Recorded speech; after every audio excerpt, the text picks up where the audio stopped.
This is Shadowrun Returns the Dead Man's Switch. We're gonna go ahead and give a brand new campaign a go.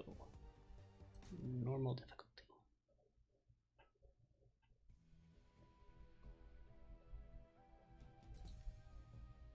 Gonna be a girl, elf,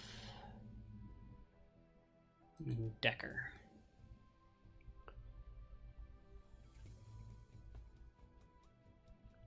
See, in Shadowrun, you can be a human, you can be an elf, a dwarf, an orc, or a troll. Being a troll kind of adjusts your stats a lot in some ways that are not always optimal. To be like a Decker or a mage or something fun. If you will note, if I select troll and mage, oh no, does it not? Huh, I must be thinking of the tabletop game. Cool, I can just be whatever I want, huh? Oh, let me see then. May actually have to give this some thought. Anyone else got any opinions here? Elfish, dwarfish. The key note here is that all of these were originally humans in the Shadowrun universe. With their, I forget the name of the inciting event, but something happened and magic came back in a big way in the cyberpunk future and just turned a random allotment of people into elves, dwarves, orcs, and trolls.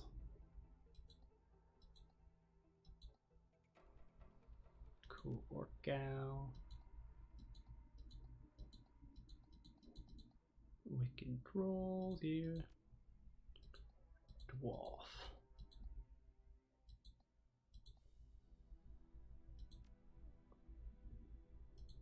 I'm still feeling elf.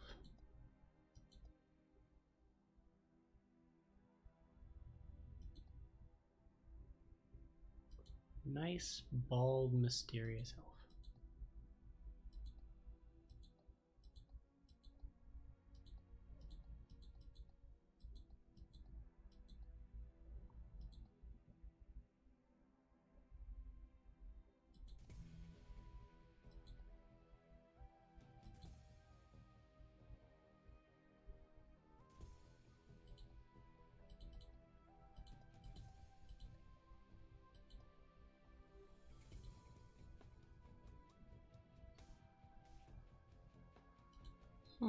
Okay, I see. So like, it can be a template to start from, and if there's just like one or two details you want to change, then there you go, but you still get to keep the portrait. Okay, interesting. Interesting. What do we got here? Street Samurai. Street Honor. Street Samurai is a freelance operative who follows a code of street honor. They are learned in the ways of the traditional samurai warrior and the practices of modern combat. Samurai sell their skills for profit and work to take out the dishonorable scum that seems to breed in the urban sprawl. Key skills: close or range combat or both, throwing weapons, dodge. Key attributes: body and strength and quickness. Mage. Casting spells. That doesn't mean they can't shoot guns as well, rather magic is the center of their life. Their spells reflect a pure balance of the manosphere and cover a wide range of magical effects from offensive damage attacks to character augmentation or degradation spells to healing spells. Decker uses a cyber deck to jack into the Matrix, the worldwide information grid and computer network. By projecting their minds into the electronic world, Deckers can find secrets. Move the mouse. Others keep hidden away. They use programs and expert systems to fight off the protections that megacorporations place in their way. Shaman. Their magic come from a great totem spirit. Bear, cat, coyote, eagle, or raccoon. Shamans' relationship with their totems allow them to summon spirits and command them to do their bidding. Shaman have the skill to conjure spells that mages cannot. Summoning. Interesting. Riggers, who use cybertech to jack their minds into and control small robot-like vehicles called drones. Riggers use their rigging abilities to provide surveillance support and extra firepower when required. and the physical adept, using their magic internally to unlock their utmost potential, physically, mentally, and spiritually. None. Create your own character by mixing skills and attributes as you wish.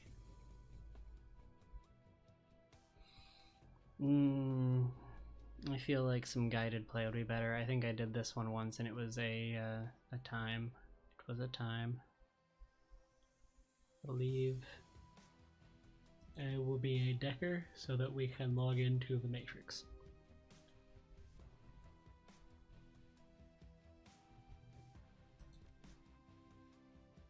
Karma represents the experience characters earn while running the shadows and achieving goals. Karma is used to improve attributes and skills. An attribute or skill rating can be increased by spending karma equal to the next increment of that rating. Thus, improving your body from 4 to 5 requires you spend 5 karma points. You have some karma available now to customize your character.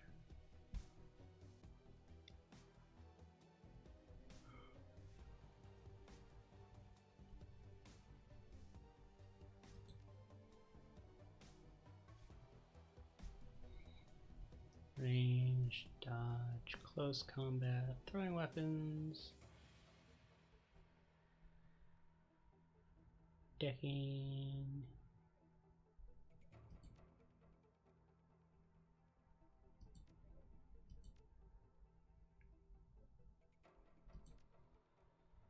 It's from Sony.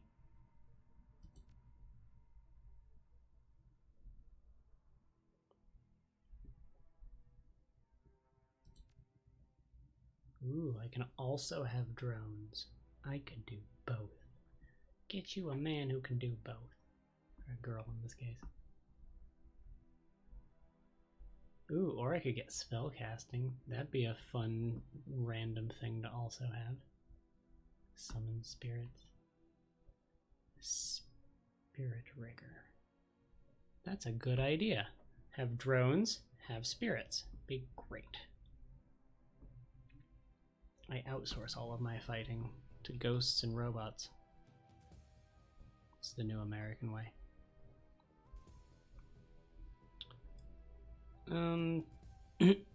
Yeah, I feel like I should take the time to learn ranged combat. With 5 points, I'd like to maybe spend 1 in like self-healing or healing others, I guess, as well. I can throw 2 at decking just because having an ability to suddenly hit better seems really good without divesting my skills too terribly much. Other schools seem really cool, but I think it would be best to learn something new.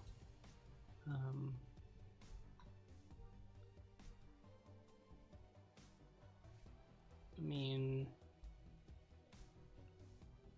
pistol.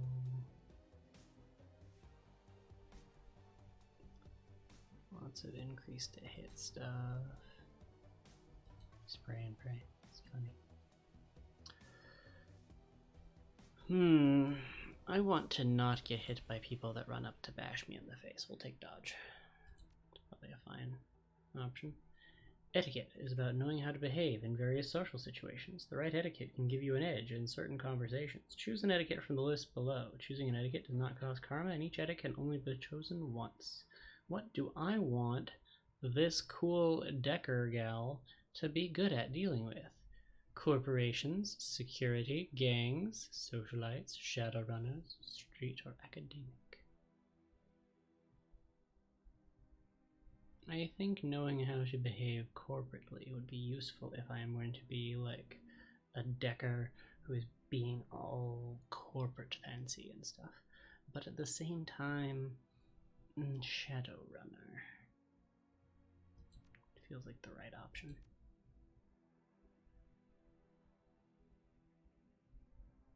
Choose a name or a nickname.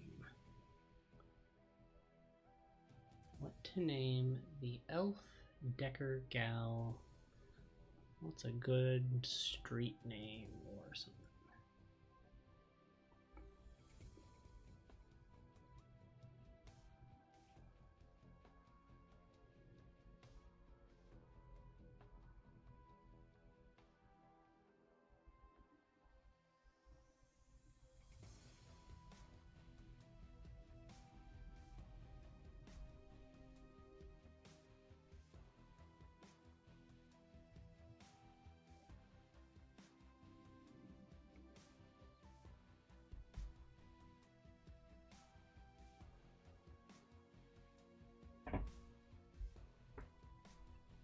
There's always the name that hangs me up so much. Okay, I got an idea. It's an elf decker, right?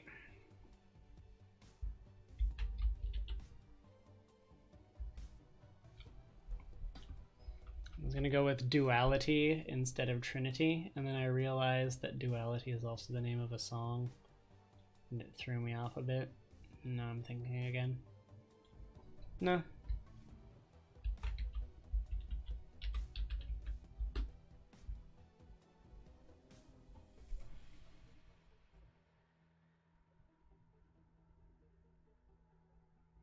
Want to give her a second name?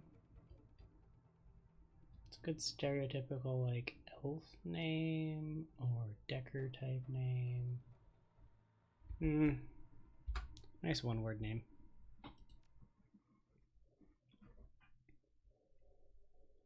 Your apartment, 3 o'clock in the morning. It's got 4 walls, a roof, and isn't on fire. Even the cockroaches have fled in search of better accommodations. Not exactly a runner's dream pad, but right now it's about all you have left. Running the Shadows is all about feast or famine. One day you're Nova Hot, working jobs that allow you to eat at 5-star restaurants. The next, well, you're here. This one's a famine for the ages. Slagging Fixer hasn't called. The money's run out, and then some. SINless and free to starve in the cracks of a society run by megacorps who just want your new yen. Something needs to change, and soon.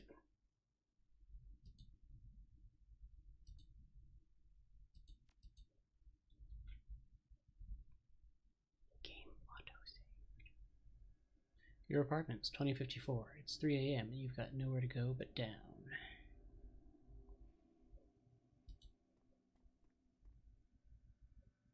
Your computer, state of the art in 2050, broken since 2051.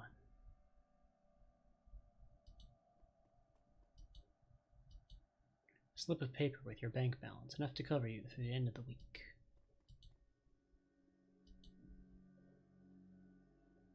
Your notebook, calendar, contacts, that kind of thing. List of contacts. The list is sad, dried up. Carter Detroit, Fixer, no response to messages. Dowd, Runner, dead. Felton Nash, Fixer, missing since February. New Larry, Runner, dead. Sam Watts, Runner, probably in a gutter somewhere. Sangama, Runner, dead. Halfjack, Dealer, retired or dead. Well, I'm glad I didn't take that name from the suggestions at the beginning, then it'd be awkward. The list goes on. All either dead ends or just plain dead. Well, let's look at my personal calendar. It's empty. Nothing to do. This is very film noir. Down.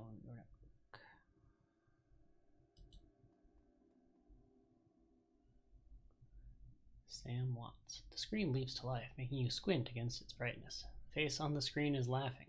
Sam Watts. Hey, buddy. Hope I didn't catch you at a bad time.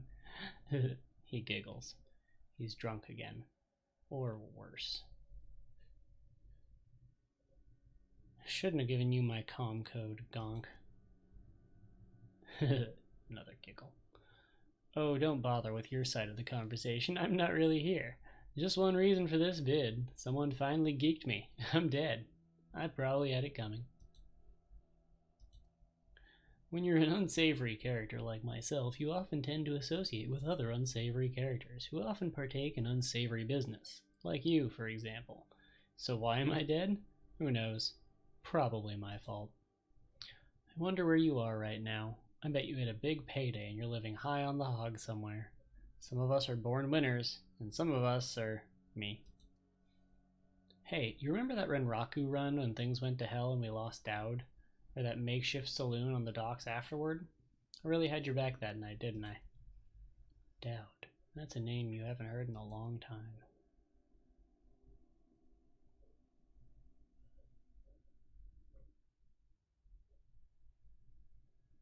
"3 years ago, a makeshift bar on the Seattle docks, the night Dowd went down."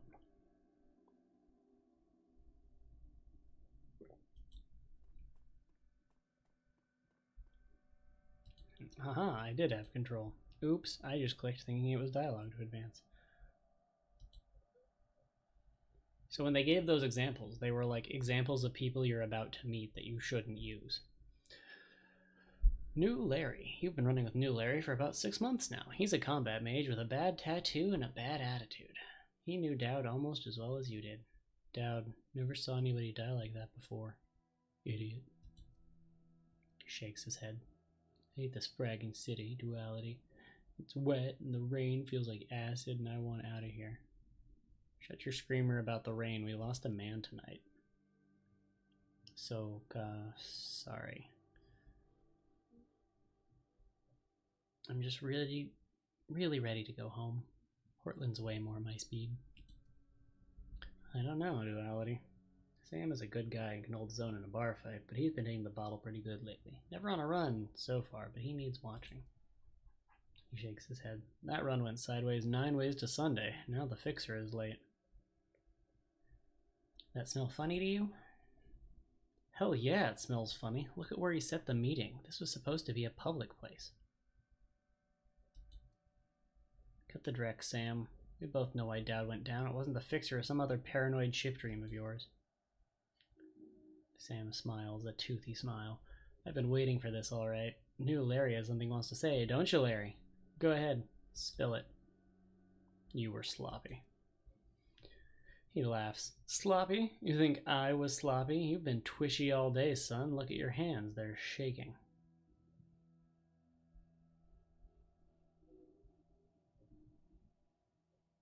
Own up, Sam. If you screwed up, admit it.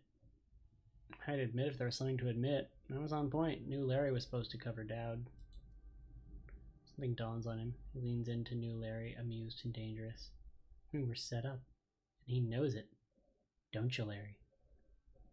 What was that call you made before we hit Renraku? How come you couldn't geek that guy before he unloaded on Dowd? I've seen you fling a lightning bolt, son. He should have been burnt toast before his gun cleared the holster. New Larry checks his watch, licks his lips. Looks over your shoulder at the darkness. He's looking for someone, and it's not the fixer. Okay, I can see where this is going. You chummers are damaged. I'm out. Hands where I can see him, asshole. He stops and a smile slowly appears on his face. What? You gonna take my gun away, Duality? You know I don't need one. Sangoma. We've got incoming! New Larry relaxes and throws you a Drek-eating grin. Looks like my new Renraku friends are finally here. They're gonna take that hard drive off your corpse, buddy. We should choose our friends more carefully, Duality. At least we have each other. No. Buy you a drink after this? You'll owe me several.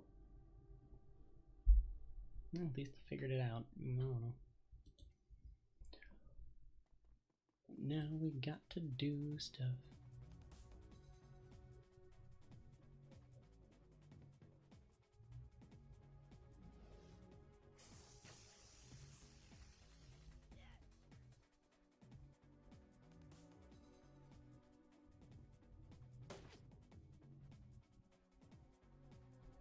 You are now in turn-based combat mode. Each character on your team has an action pool. Spending these actions on movement attacks or using spells and items. Once your team's turn is complete, the enemy team will move and attack.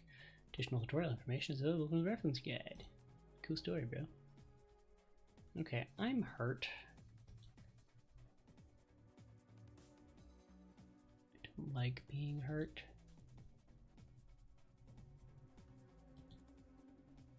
I'd like to use on self. I have a machete. Why do I not have a gun? I would have hoped I would have come with a gun. don't have a gun. If I do, I don't know how to get to it.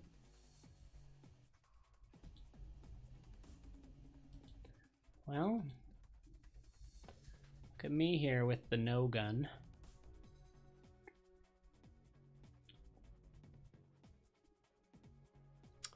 I am, however, very mad at New Larry. Run on over here next to New Larry.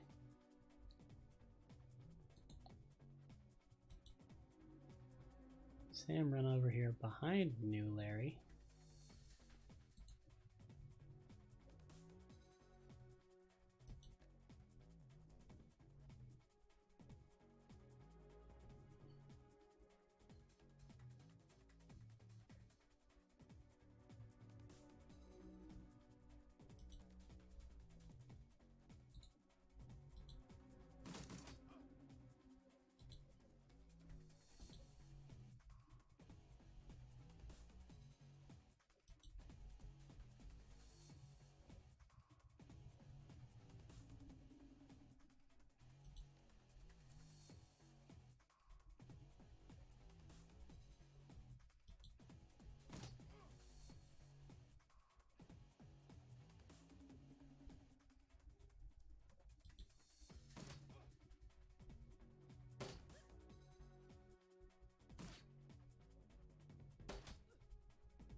He had it coming. He had it coming.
Okay, so far this has been going about as well as I expect. Melee is bad, and other people do not make up for it. I think you are supposed to lose this fight. I am pretty sure you are supposed to lose this fight. God, I hate that I don't have a gun. I was hoping to be able to loot that last person. I couldn't even, like, touch him. Oh well. I did my best. I'm just also going to fail. It takes an action, but it'll give me better defense, I guess. Can I, like, fire at him from here? I can. Neat. Cool, cool. So it doesn't block line of sight, it just gives, like, a miss chance. None too shabby. See if I can take down... Nope. Not them. Not them. Gotta be a place with good full cover or something, but nah. Basically nothing. Half in one direction, none in the other. Yeah, I'm just gonna take another shot. Boom. one thing. That's bad.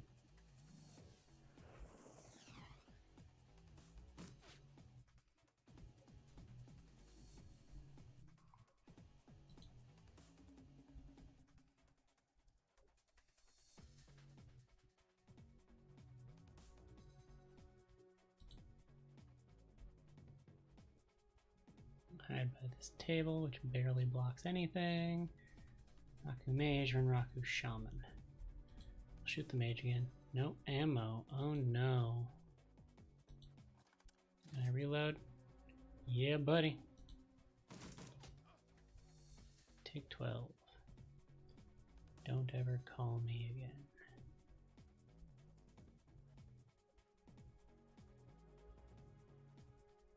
Move to there. Tactical maneuvering. Kabang. Bad. This is so bad. Karma Houdini over here behind his one metal box, though. Do you have a healing item? You do not. What do you have here? Haste. You're a shaman?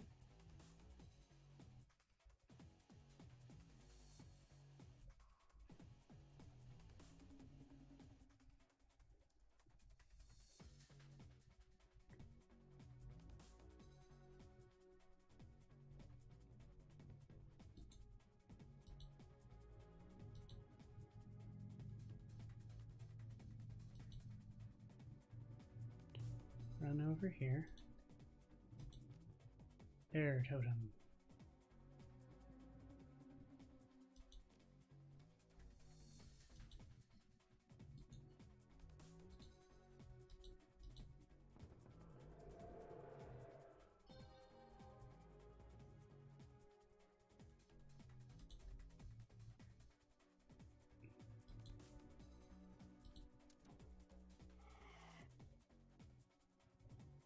With the wonderful world of being a marked target, babes.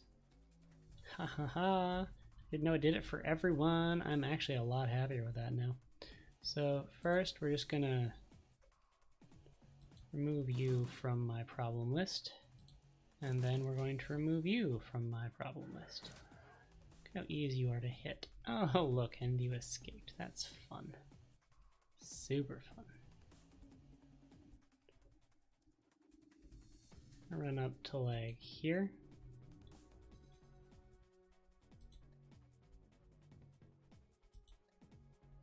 It only has a cooldown of 1. That's not too shabby. Here. Be marked again.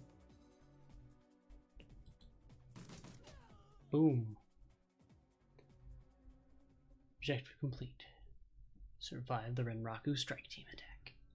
Sangama lowers her gun. Eyes Sam. You okay, Sam?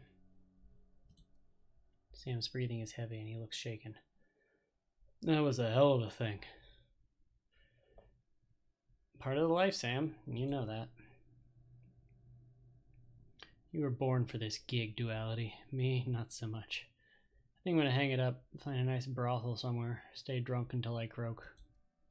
What about you? Me? I do this. It's the only life I know. Well, you're a dumbass and I'll drink to you when you're dead. Ah, who am I kidding? I'm not gonna outlast you. Guess you can drink to me.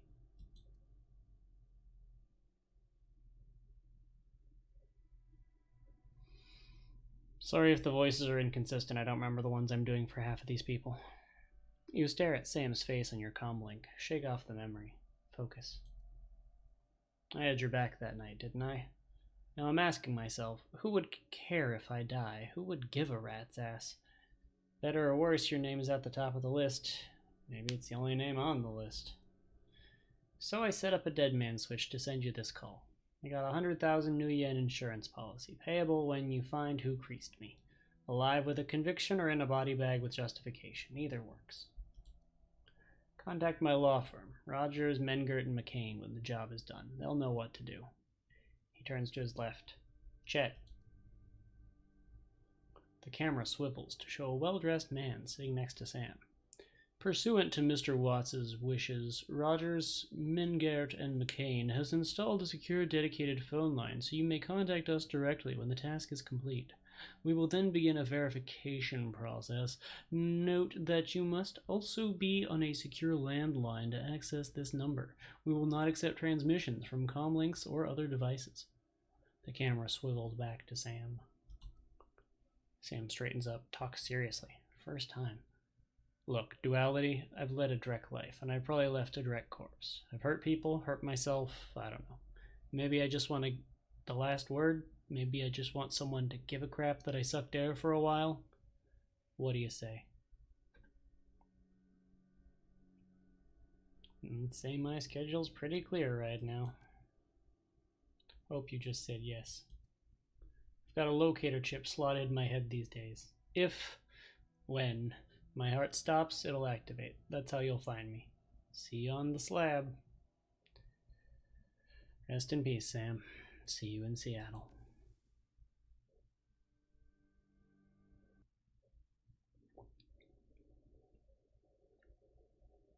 The Dead Man's Switch. Your plane hits the SeaTac tarmac with a jolt. Welcome to Seattle. The chilly northwest rain obscures your vision as you step onto the tarmac.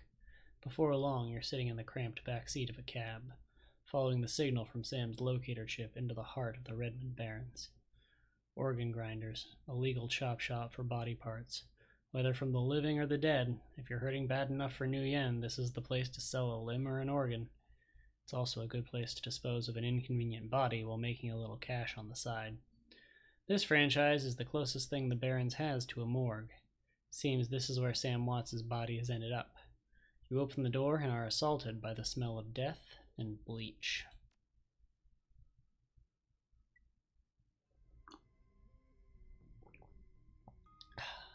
New objective. Ask the coroner about Sam Watts.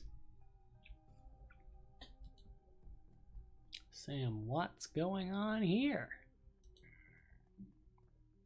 I'm in the back. Oh, is that the voice I'm going with? The smell of death and decomposition wash over you, only slightly masked by the minty, fake fresh of industrial-grade antiseptic.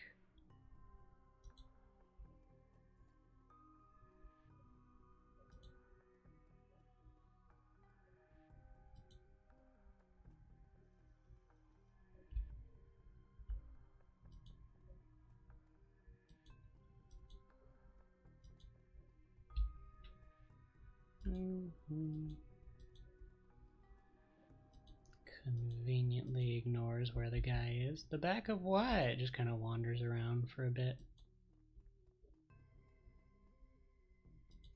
Right in front of the guy. Won't let me touch anything. It's fair, but also valid. Anyway. Dresden. Harry? Hovering over the recently departed is a small dwarf whistling a tune. His broad grin says, "I love my job a little more than you'd want or expect from someone in the chop shop trade." As you approach, he looks up with a lopsided grin. There's something kindly in his eyes, though it might just be a stray reflection of chrome and surgical tools. He looks scary. "Sorry, didn't expect any visitors at this hour, and some asshole at corporate took my receptionist. What can I do for you, ma'am?" "Are you the coroner?" "I'm John Dresden, the organ grinders branch manager here, so yeah, that makes me this franchise area's coroner too. And you are?" I really need to decide on this voice.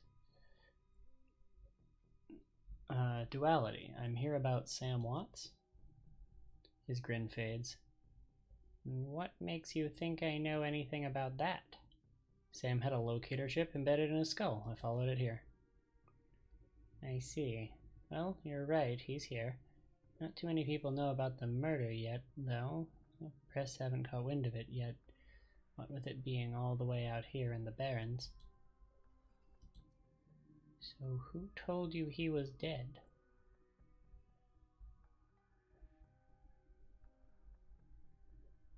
Sam's digital ghost. When his heart stopped, I got sent a recorded message asking me to bring his killer to justice. Guess he had a hunch? The dwarf raises his eyebrows, a smile wiping the suspicion from his face. A dead man's switch, eh? Fascinating. I was working on him earlier. He's over here.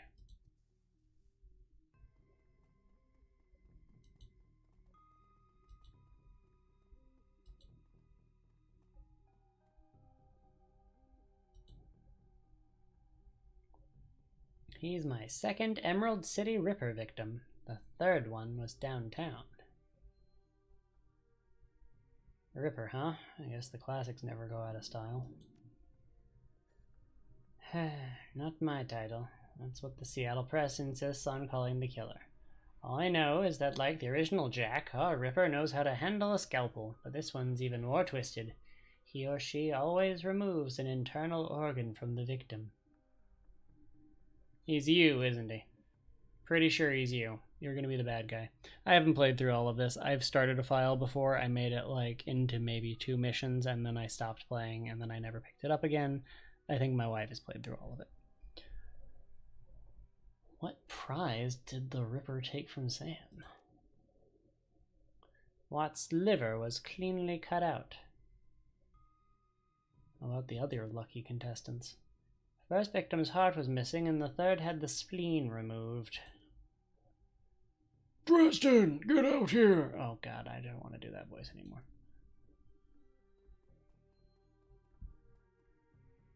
I'm here about the new Ripper Vic, Sam Watts.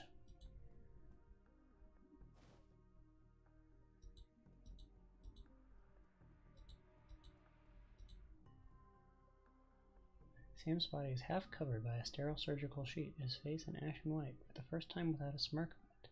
Below the chest there's a small pencil-thin incision covered in dried blood. Beyond that, the corpse is immaculate. It would seem that the killer knew exactly what they wanted from him, and took it. Next to Sam are several plastic envelopes containing the evidence found on his body. You can examine evidence through the bag without spoiling it. It's with a business card. Moving things around, you can make out that it's a card from a place called the Seamstresses Union. There is something handwritten on the back, but blood has made it illegible. Look at the cred stick. It's a standard, cheap, unsecured cred stick. No way of knowing what's on it without slotting it. We will take the cred stick. You slot the cred stick into your PDA. 300 is added to your account. New yen. Look at the purple shirt. It's Sam's shirt. Several of the buttons are missing and blood is thoroughly soaked in. The bag sloshes a bit in your hand. Look at the handwritten note. You can only see part of the note, giving the torn off bits and bloodstains. Sam, I feel terrible that we arg. We have been long to say I'm sore. See you there. Love, Jessica. Let down evidence bag.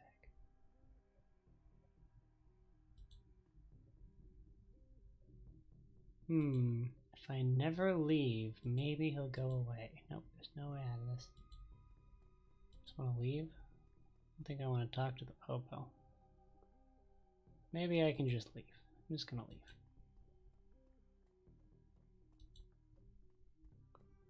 Popo finds out hanging out in the coroner's office. I could get in trouble. I could be a suspect. I'm just gonna leave. Can I leave? I can't leave. Great. I have to talk to the detective. But thou must. Least favorite kind of video game choice. Not even a choice. Just make the dialogue forced. Have him call me out when I walk out the door. Towering over the diminutive coroner is a homicide detective right out of Central Casting. If you ignore the tusks, pointed ears, and Neanderthal brow, you can smell his cheap aftershave from a mile away.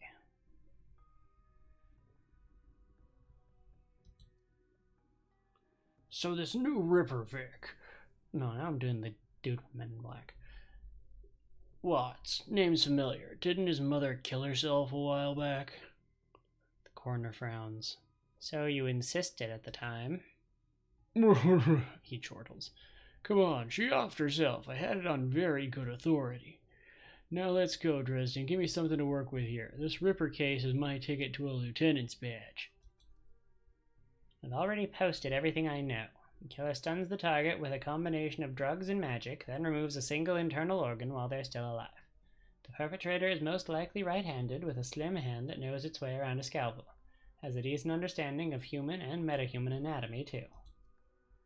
So I'm looking for a whacked-out surgeon. Not necessarily. I don't know any surgeons who still use scalpels anymore. These days it's all done with computer-controlled lasers. Could be anybody from a military field surgeon to an antique medicine aficionado. You're no damn help, dwarf. The Lone Star Detective finally notices you. You note his superhuman powers of observation. Who the hell are you? I'm the nobody who didn't hear nothing. That's right, and if you ever do hear something, I'll knock it right out of your head. Looks back at the dwarf. Dresden, get me more. I'm putting someone in a cell or a box this week and claiming my promotion.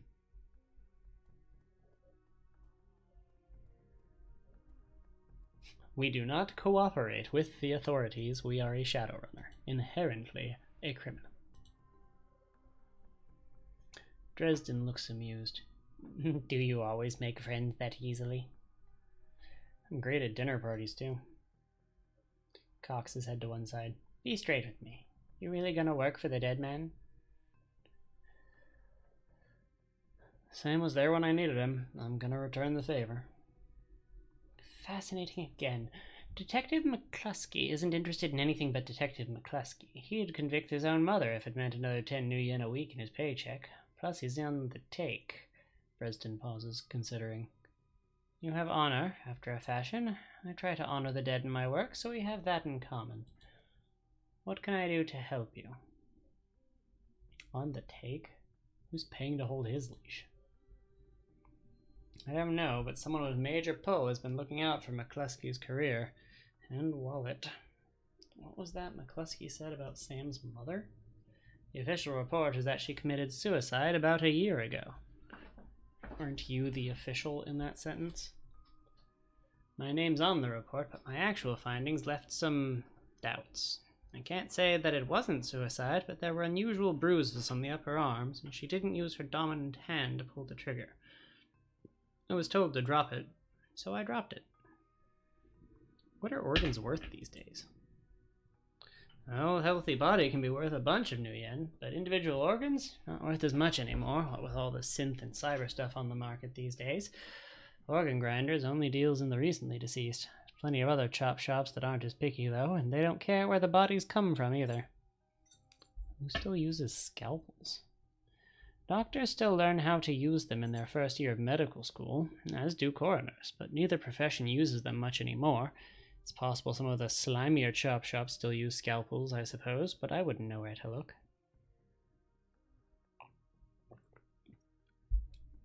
Have you heard of the Seamstresses Union? It's a nearby club with the barons that attracts lowlifes. You'd probably like it. Me, I'm not really the going-out type. Always too much to be done around here. Plus, the dead are just easier to get along with. Just need to know one more thing. Where was Sam killed? Dresden looks up at you intently for a moment before speaking. You know, I might be able to do you one better. Why don't you poke around those body lockers in the back and see if you find anything useful? Okay then, I'll go do that.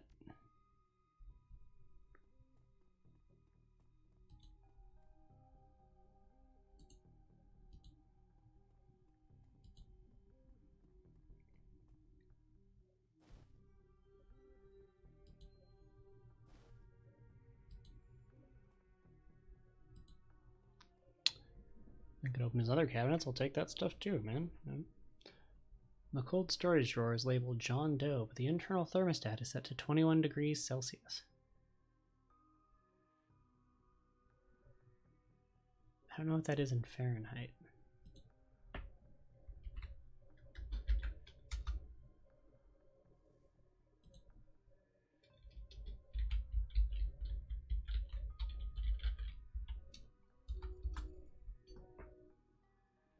$69 degrees. Okay, yeah, well above the temperature you'd want to keep a body at. Got it. 69 degrees Fahrenheit. Okay. Okay. So it's a warm spring day in the Pacific Northwest. Let's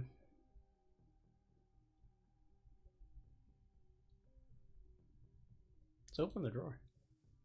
The cold storage drawer opens to reveal the fully clothed body of a man, arms folded across his chest. In addition to sporting some of the brightest orange hair you've ever seen, this body seems to be in very good condition. Jake Armitage. Whoa, easy there. Why is that the voice I gave him? In one quick move, he jumps down from the drawer and stands before you. For someone who just woke up in a morgue locker, he seems unfazed and pretty well put together. You spot a data jack drilled into his temples and some shamanistic tattoos peeking above his collar. An interesting combination. I told John to wake me up at 6 in the morning. Is it 6 yet? It doesn't feel like 6 yet. Sorry, didn't expect you to be so alive. Yeah, Dresden thinks he's pretty funny. You're not the first person he's pulled this one on. He chuckles. Well, so much for a good night's sleep. I don't know why it's slowly. Like, can't keep the Brooklyn up. On the plus side, I noticed you haven't killed me yet, so that's good. If you aren't after me, then what's your story? It'll be hard to keep doing that. The latest Ripper victim. Did you know him? Sam, eh? Glad somebody cares. We used to drink together every now and then over at the Union. Decent enough guy, always in trouble over something or other, though. Jake yells toward the other side of the room. John, is this lady cool? Yeah, she's on the level. Working for Sam, believe it or not. Some sort of dead man switch. I thought you could help her out. Maybe even stop moping around the shop all day. Thanks for volunteering me. He pauses. Might be sizing you up, but it's hard to tell behind those shades. Alright then, the name's Jake, and you are... I'm still waiting for the ending of your story. Fair enough. Well, it sounds like you're taking a dive into the deep end here. John's right. I might be able to help you out. I was with Sam the other night. The night of the murder. Poor guy. He was hanging at the seamstress union that night. Tipped out and rowdy. I'd been laying low there for a few days after a bad run. Mrs. Kubota asked me to throw Sam out, so I did. But out in the alley, some gangers got the jump on me. He winces. Damn, maybe I need some soy calf after all. John, could you grab me a cup? Get your own damn cup. My hands are dirty anyway. Now what's wrong with this intestine? You hear a loud squelching sound as Dresden continues his work. Thanks, John, you're a real pal. Anyway, there's a big fat court bounty on my head. Like I said, my last job didn't exactly go according to plan. Out in the alley, a few Halloweeners got the jump on us. Damn gangers thought they could turn a quick profit off of my head. The accent boggling. Jake smiles, and you get the impression that didn't work out so well for the gangers. Sam stumbled off during the fight, though, and that's the last I saw of him, until he turned up here, dead on arrival. It reminds me of my last day in this place. You've done this before. It's a long story. I end up in the morgue more often than the average guy. Yeah, Jake here's a regular. Should have started a rewards card, Jake, and a few more visits, and you'd get a free night stay. I'll hold you to that, John. Anyway, they found Sam's body less than a block away from the Union. Missing liver and all. Tell you what, you look like you can handle yourself in a fight. I could use some backup to settle the score with those Halloweeners out there. Their leader's got the whole gang searching the barrens for me. I need to get rid of that asshole. In return, I'll take you to the place Sam was murdered. It's not safe to hit these streets alone at night, trust me. Jake eyes you up and down, and maybe I'll throw in some decent supplies while we're at it. What do you say?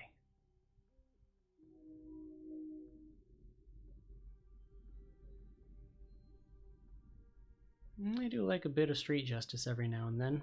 Alright, Jake, count me in. Great, I've been hiding out here ever since that run-in with those Halloweeners. Whiny bunch of gangers, but this stretch of the Barrens is their turf. Hell, I'm surprised you even made it to this morgue in one piece without packing some heat. He yells over his shoulder. Very funny, Jake. You can sleep in the dumpster tomorrow. So you need a weapon? I feel like with my ability to make everyone better at hitting stuff, I should be using something like a pistol. Or maybe a rifle. But I'm not sure what I want to commit to. I'm gonna go with...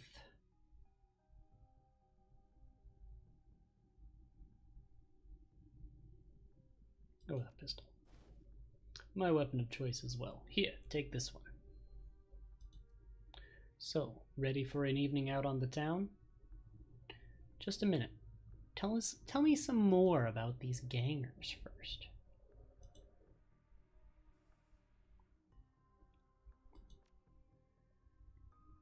Well, they're one of the nastier gangs in town. Their symbol is a flaming jack-o'-lantern, but you wouldn't like their version of trick-or-treating very much. Around here, they're led by a troll named John Paul. He's got all that Halloweeners in the Baron looking for me. We take him out, maybe I can breathe a bit easier. If you're buying. Hey, I've already provided the party favors. We can leave whenever you're ready. But when will I be ready? Look at all this karma I got now. All this karma baloney. So I have a point in ranged. We're going to put a point in pistol because that's the gun I took. Boom! Look, we've committed to a weapon. And we're going to already have a point in dodge. On the off chance we run out of ammo, I think I'm going to get good at unarmed. Just be good at kung fuing the shit out of people, you know? No? Don't have enough for that. Don't have enough for that. Drone control. Spell casting, chi casting, spirit summoning. Get a totem choice at 3 points.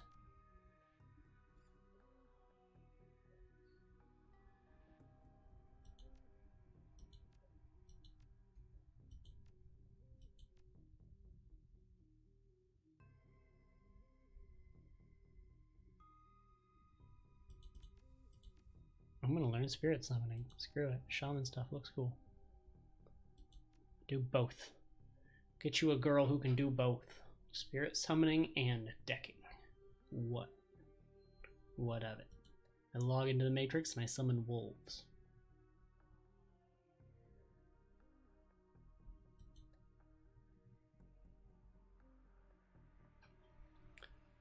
Boring old pistol. Hit the save button thing real quick.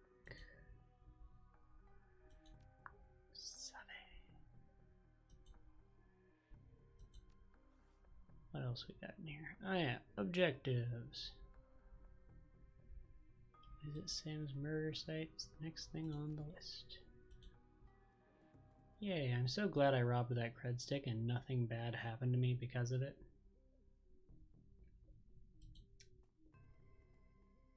Sometimes everything works out just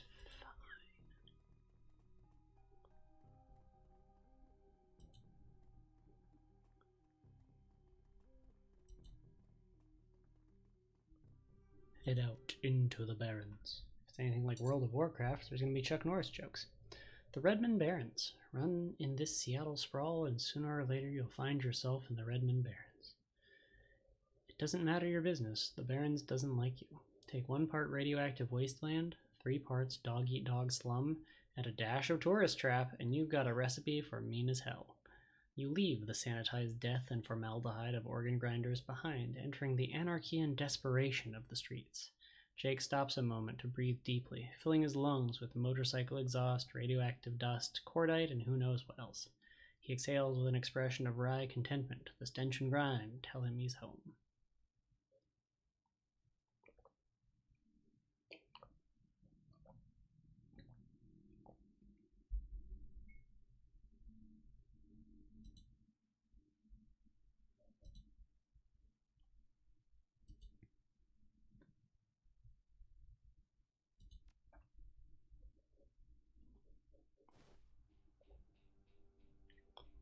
My stash is just around the corner, in the alley.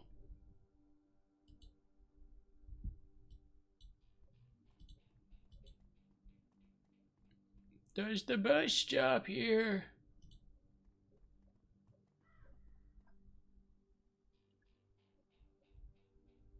Oh cool, there's a person to talk to over here. Let's go make friends. Vlad. As you approach, the man sizes you up. You can see the age-old flight-or-fight equation running behind his drug-clouded eyes. Beneath the track marks on his arms, you spot a set of tattoos that indicate he is, or at least once was, a shaman. Hey man, are you okay? Yes, no, I saw something. It's going to kill me. Calm down. I'm Duality. What's your name? My name is Vlad. Vlad, those are some nice tattoos. Are you a shaman? Word shaman strikes a chord. He seems to shake off some of the mental cobwebs. Yes, I am a shaman. I thought so, Vlad. What did you see? Yes, I saw something. The other night I saw a spirit, so dark, so alien, that... The lad trails off and shudders. Ugh. Where did you see this spirit? Just across the street from the SINless union. It's gone now, Vlad. It's not going to kill you. You're safe. Thank you. I think you're right. I feel better now. More whole. Now I think I need some sleep. Why did that slowly turn into like a horrible... Hard to do a vampire voice for very long too. Need to practice my accents. Saying a variety of weird words you wouldn't normally say with accents. Don't go to the market. Who are you, dude?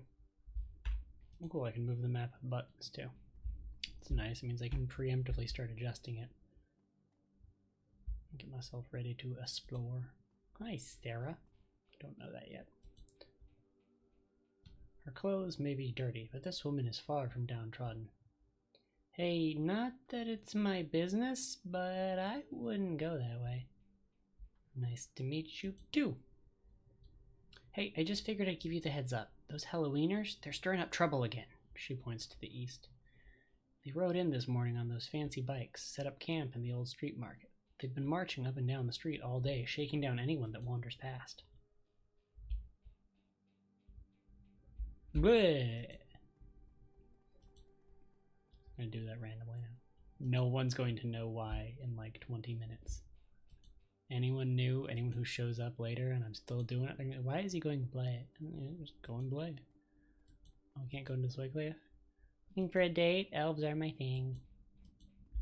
It's cute. You said the same thing when I came by as a troll, though. It feels like it's a marketing tactic. I imagine this is his stash.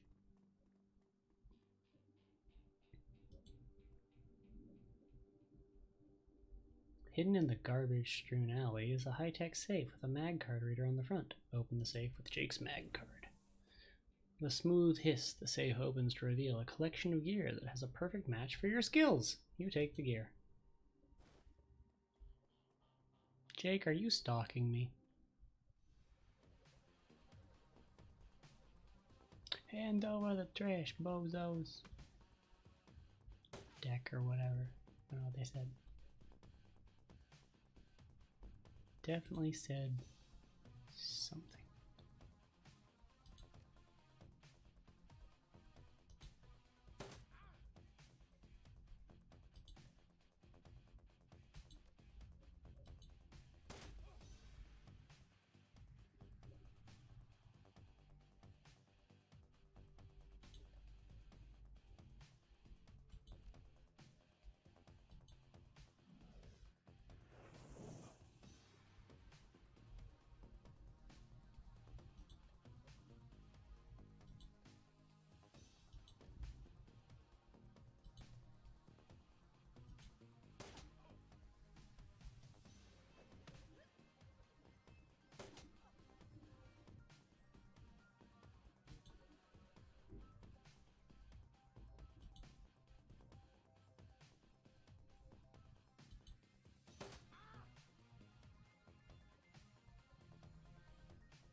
So, welcome to this Barrens. Guess I'll need to find a new spot to hide my gear. Good dead drops are so hard to keep. Well, at least they were too dumb to break my maglock. Now that you've got some gear, let's go deal with those Halloweeners.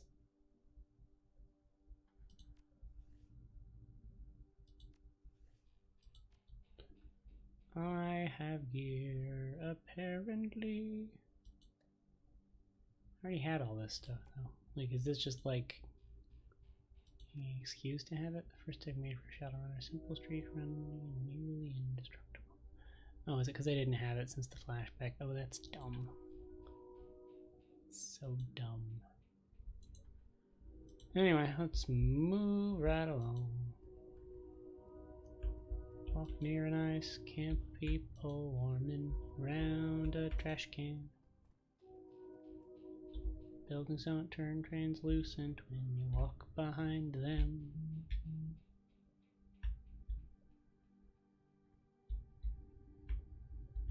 Looking around. There's a dude over there. Okay, cool. Well, we'll proceed. Commerce is like a weed, taking root in the cracks and crevices of the world whenever it can. A small street market has flourished here amidst the crumbling buildings of the Redmond Barrens. I missed what they said, though. Too busy reading the yellow text at the bottom. But we barely have anything left. Not my problem. Pay up by morning or else.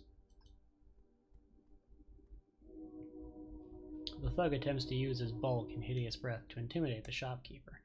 The old woman is holding firm, but you can see the thug's patience fading fast, and he looks like he's about to start breaking things. Eh? Who the hell are you? What's going on here? None of your fragging business, street stain. Back off before your blood ends up all over my nice sidewalk. Just asking a simple question. You've wasted enough of my time, corpse. You're fragging dead.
Cannot thank you enough.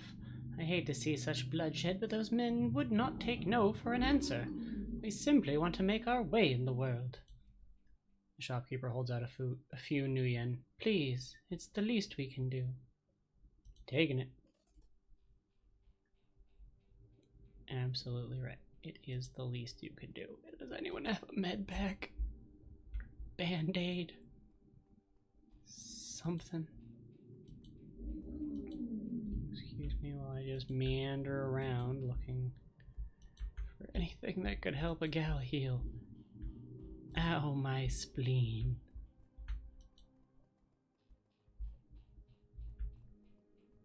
I feel like Decker is a great way to get decked. Because, goodness gracious, I have not had much use for all of my other cool Decker stuff, huh? Even if there is anything.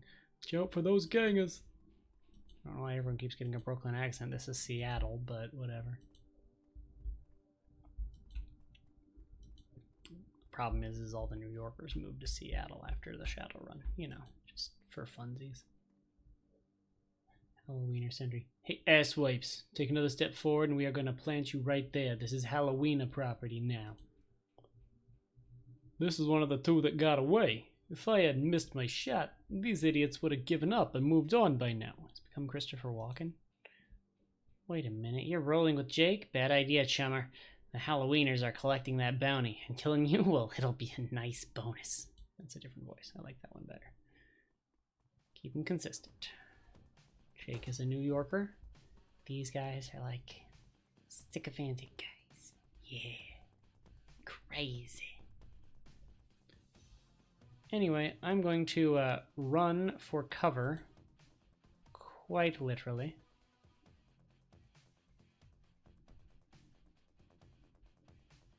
Got a best chance to hit that guy.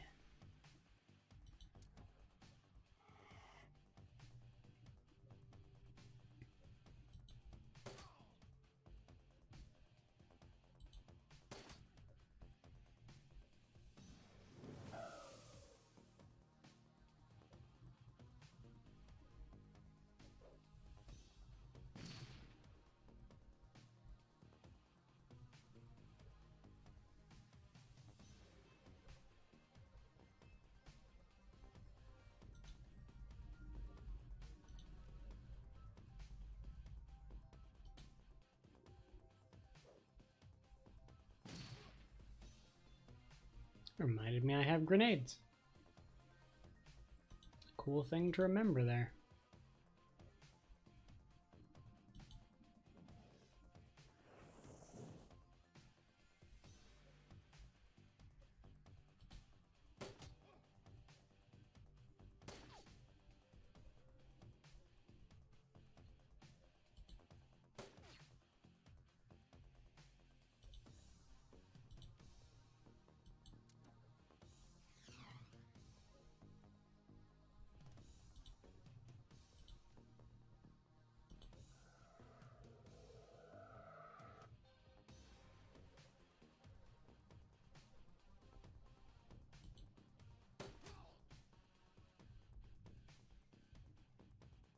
You're dead, Jake!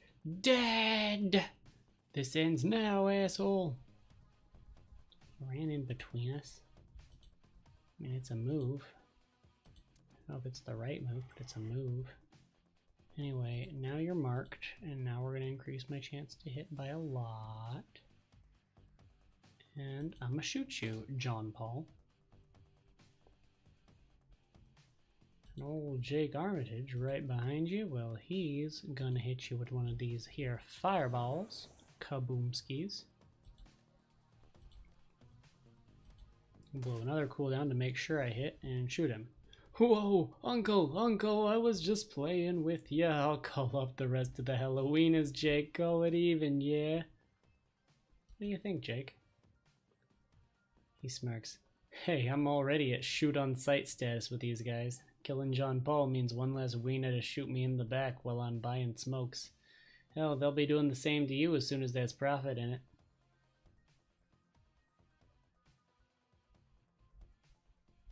I want him to tell his friends what happened here. How naive. Oh well, maybe it'll be worth it to see him running off with his tail between his legs.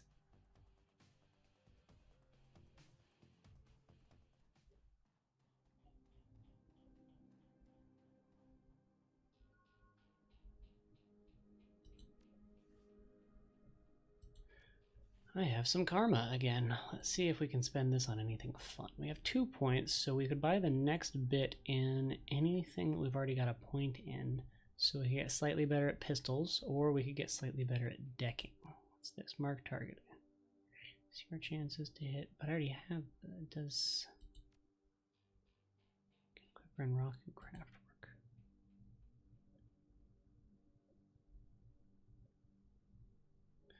I guess, but I think I'd rather get like a magic-y thing. I'm working on unlocking that, right? So if we get this, increase spellbook slot, if not yet unlocked.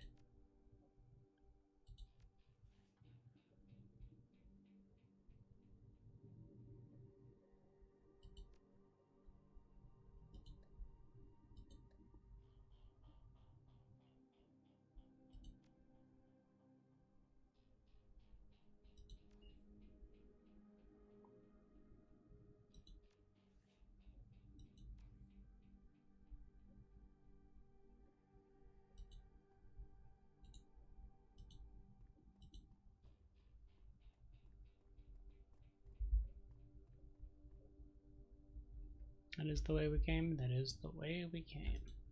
Holy smokes. A skeleton. Another soy calf. They're like Starbucks. Tail and ale. Fish and booze place. Like that we have the like noodle carts with solar panels. Fresh fruit with a neon sign. You know, I think it's supposed to be the sci-fi space future Seattle, but I'm pretty sure this is just Seattle.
For those of you who had been watching all day, I had to step away right quick. I had another phone call coming in vis-a-vis possible future employment. So that's cool. Lots of fun-tastic phone calls today.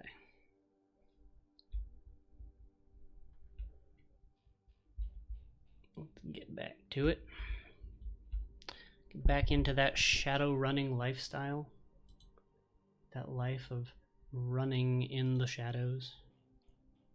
Playing Shadowrun. Okay, so yellow diamond is plot. Another soy calf place.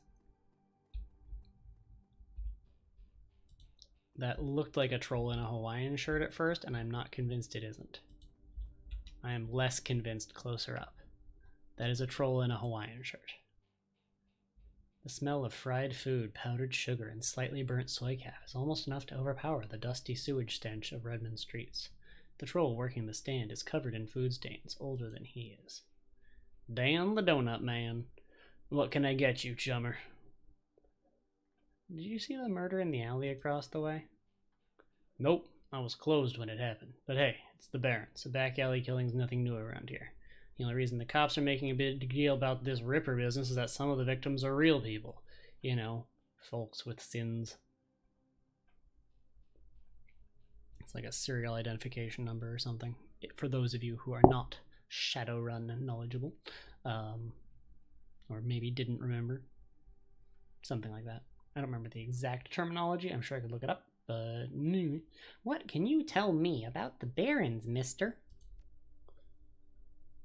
The Barrens? Hell, if you have to ask, you probably shouldn't be out here. This stretch we're on is called Touristville, though. I suppose it's the closest thing around here to respectable.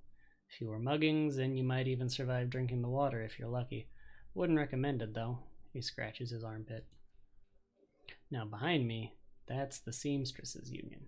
You want drinks, drugs, favors, or information around here? The Union's your spot. Hell, that place is the reason I'm in business.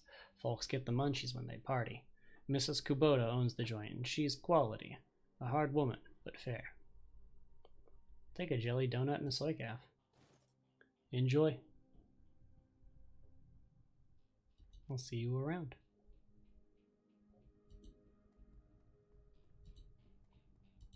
Hey, Bobby. Hey, chummer.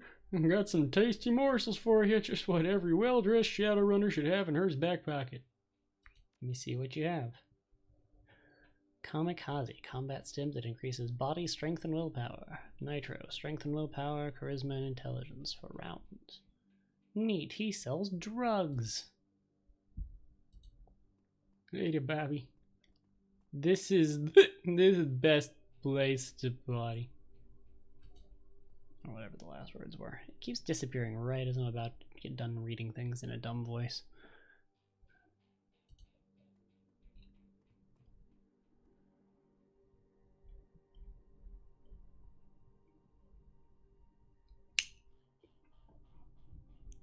Tiddlybits Junk Shop with an E on the end.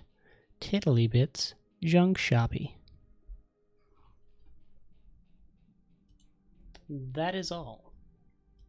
Moving right along.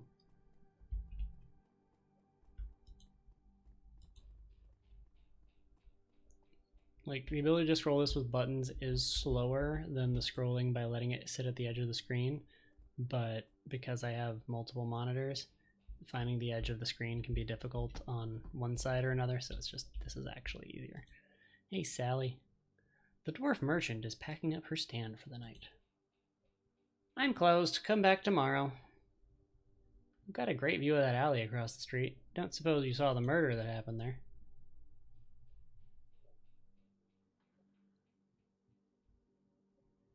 She grunts. Sure, I was closing up when I heard a series of explosions from behind the Union. A couple seconds later, this guy comes out, runs across the street. Didn't get a good look at him. Then all the lights in the alley exploded all of a sudden. Things got pretty quiet after that. And let me guess, you didn't go running over to see if that guy was okay? Hell no, around here that kind of thing gets you killed. Thank you for your time. Uh-huh, no problem. An explosion and the lights went all funky. And I just realized my cat had left the room.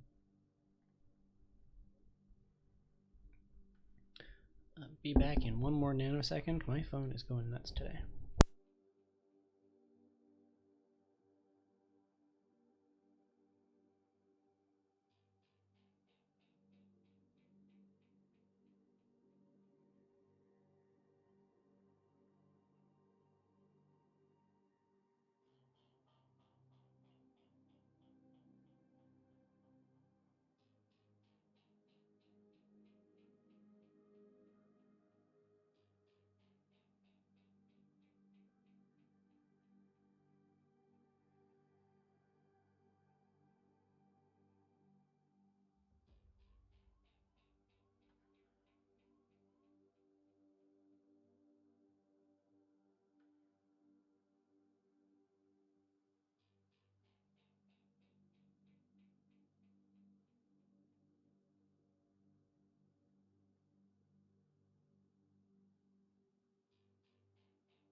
every time I do this, I just make more work for myself later when I have to edit this out on the YouTubes.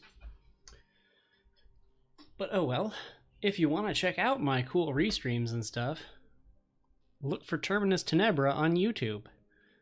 Just search for it. Seriously, you'll find it. There's no icon, it's just a T with like an orange circle or whatever for right now, because I haven't done much for setting that up. But it's got a video being uploaded every day. Normally I'd be queuing videos up today, but with monetary employment this week and everything being what it was, I excuse me, didn't have as much streaming content earlier in the week, so I'm doing some today, and then tomorrow is when I'm going to do my dedicated YouTube uploading in between a couple light streams here and there, and some other business I need to take care of. So yeah, we should be back onto a fairly routine schedule for this, pending any other employment opportunities and how things turn out with that. But this is still a project. I just may have to switch it to evenings.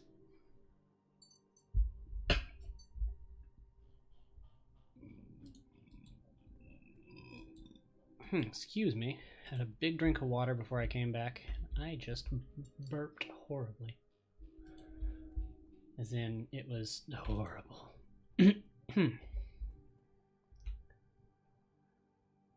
Well, the street technically keeps going, but the game does not let me go. Just let me go. Okay, that's the crime scene, eh?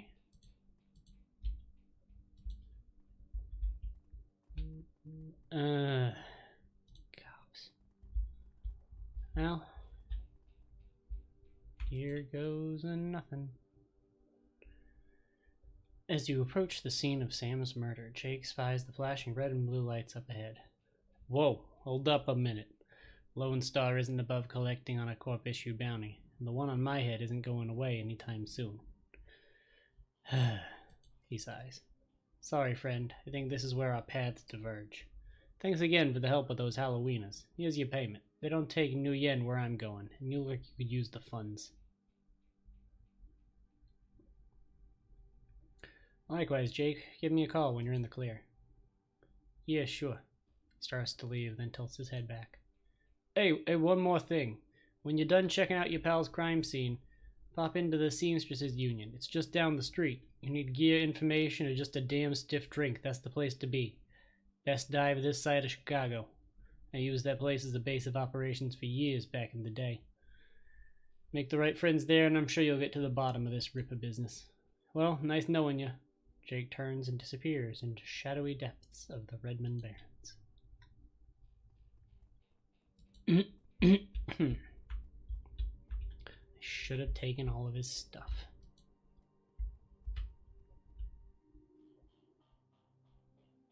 William. The bright yellow police tape cuts through the darkness, directing your eyes to the white chalk outline and dark red stain marking the slab of pavement where Sam Watts died. Standing at the entrance to the alley is a Lone Star officer. The cop looks cold, hungry, and irritated at the homeless man who's currently pestering him. I keep telling you I need to get my stuff from the alley or I'm gonna die in the cold tonight. The officer sighs. Ugh. And I've been trying to explain to you that this is an official Lone Star investigation and I can't let anyone in here. Hey, I got rights. Look, you SINless garbage, I've got a job to do. Find a new blanket or I'll find a reason to use my stun baton.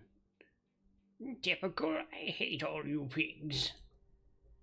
And a new voice every time I said a sentence. He looks in your direction. Now what? Long night, huh? You looked cold, so I picked up a donut and some soy calf for you. Hey, thanks! The officer's face lights up as he takes a sip. He seems pretty trusting for an officer of the law. You know, when my dad was a cop, this was back when cops actually worked for the government, he said folks would buy him coffee all the time, but I ain't seen it till now. So what can I do for you?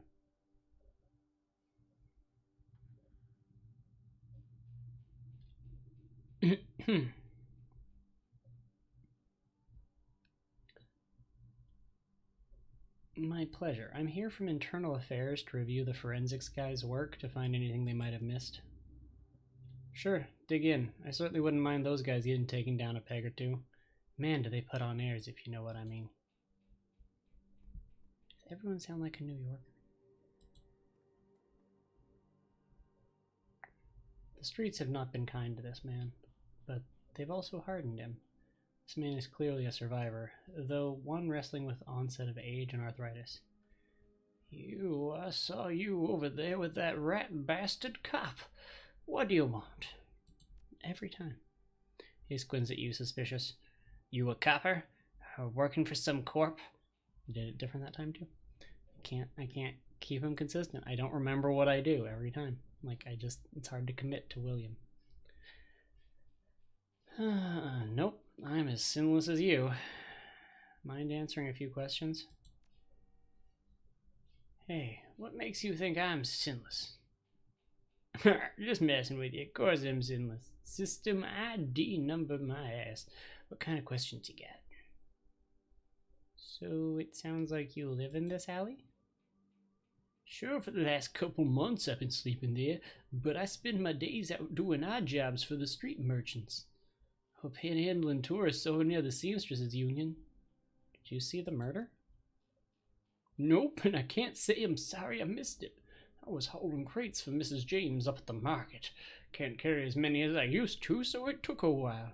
Got back here in time to see a couple of tourists puking all over my home turf. By then, that jerk-face in the uniform had already set up shop in my alley. What else did you see that night? But early in the night I saw a big and ugly troll in green hospital scrubs snooping around the block. He bought some donuts and 2 cups of soy calf off of Dan over there. Seemed nervous, and he did everything with his left hand because his right was all screwed up with some cyberware. Can you tell me more about the troll's cyberware? Well, it was big, and I think it must have had some hospital attachments, because I saw some needles. It was a lot like one I saw back in 44 when I got captured by elves. They did all sorts of experiments on me, let me tell you. Never trusted one of them cyber people. That's all I needed to know, thanks. See you around.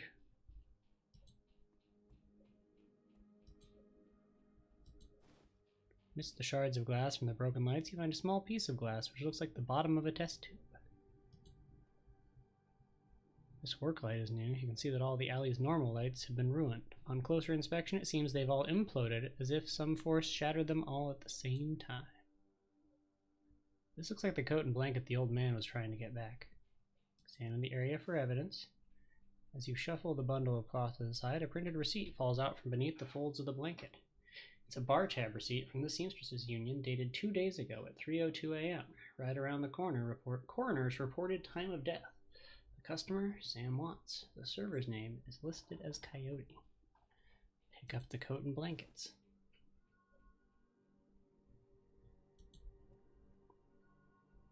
There are 2 distinct sets of footprints, the humans ending at the chalk outline, and a larger set, possibly orc or troll, following just behind the first.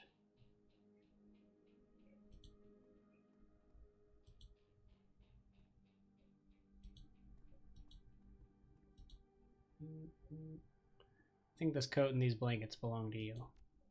Give him coat and blankets. My stuff! Mighty decent of you. Don't see that kind of thing too often out here.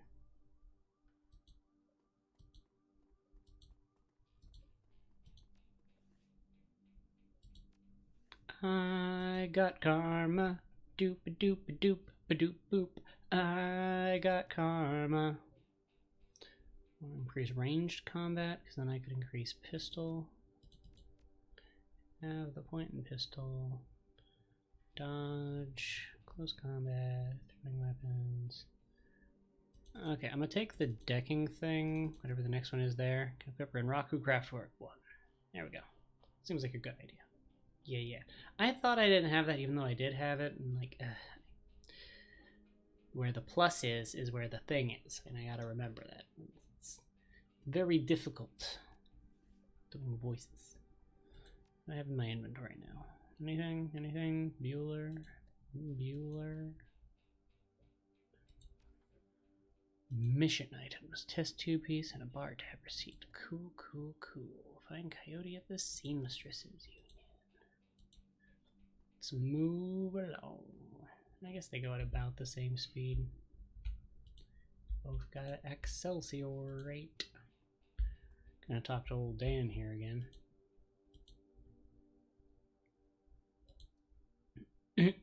You sell some donuts to a troll wearing scrubs last night? Maybe. What's it do you? I sell a lot of donuts to a lot of people. I know how Lone Star profiles metahumans. Tell them about a troll that bought donuts from me right before a murder. They'll haul him in just to see if anyone will pay the bail. Not today, my friend.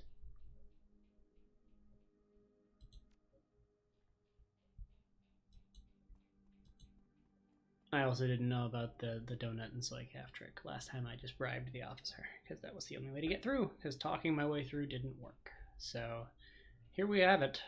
This time, talking to everyone and wandering around, beneficial. Very helpful. Nerps! Buy them at your local Nerps. Need Nerps. It's a weird word. Favorite new product, Nerps. Gonna go have the best beer at the Seamstress Union. I would like to proceed, thank you.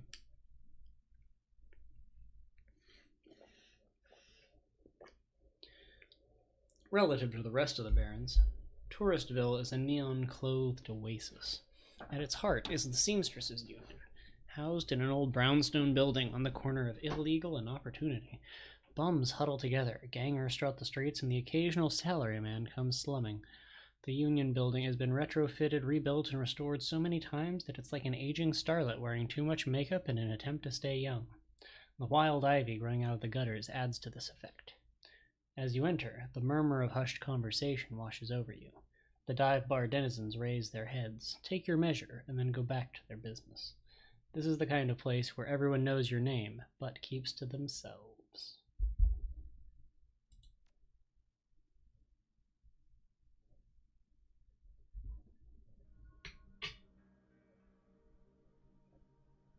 Find and question Coyote.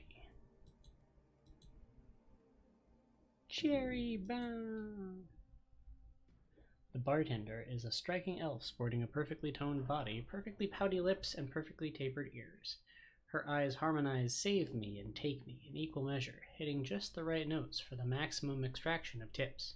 She looks at you, sees another elf, and smiles big. Hey there, haven't seen you before. What can I get you? Something dirty and a clean glass. Ooh, a hard case. I like that. Okay, hard case. I'll get you something stiff. She starts to turn away when a man with the face of a survivor and the zeal of a convert tugs at her arm, hard. It's clear the two have a history. They try to keep their voices low, but the intensity of their conversation makes them easy to overhear. Cherry, you have to listen to me. If you stick around here, you could end up dead or worse. The Ripper is out there and he's real. That last killing happened just down the block, and now Coyote's missing. They'll probably find her tomorrow in a dumpster without her head. Come on, Cherry Bomb, think. I think plenty, Shane. Getting a PH frickin' D from UW in neuroprosthetics during Ojamans. How am I paying for it? Bartending. Tips. There are faster ways for a Baron's girl to earn that kind of scratch, but I'm not taking them, so what do you want from me? I want what you want. A better life, a better world for everyone. That universal brotherhood can give you that. I've heard this all before. This isn't some trick to get us back together. Things are different now. I'm different now. The Brotherhood... Cherry Bomb's pretty face is hard, armored in lipstick and low expectations. The Universal Brotherhood is for other people, Shane. Rich Bellevue types who can afford their membership fees and voluntary donations. This isn't about money. It's about binding the world together in brotherhood. Come with me. Attend a discovery meeting. Get to the core of who you are. I heard Lynn Telestrian gave a talk last night called The New Family of the Sixth World. I've got a family right here, Shane. They're drunks and lowlifes and whores, and I'd choose them over any of your Brotherhood members. Now, Buzz, I need to get back to work. With body language that leaves no question that the conversation is over, Cherry Bomb turns her back on him. Sorry, I got interrupted.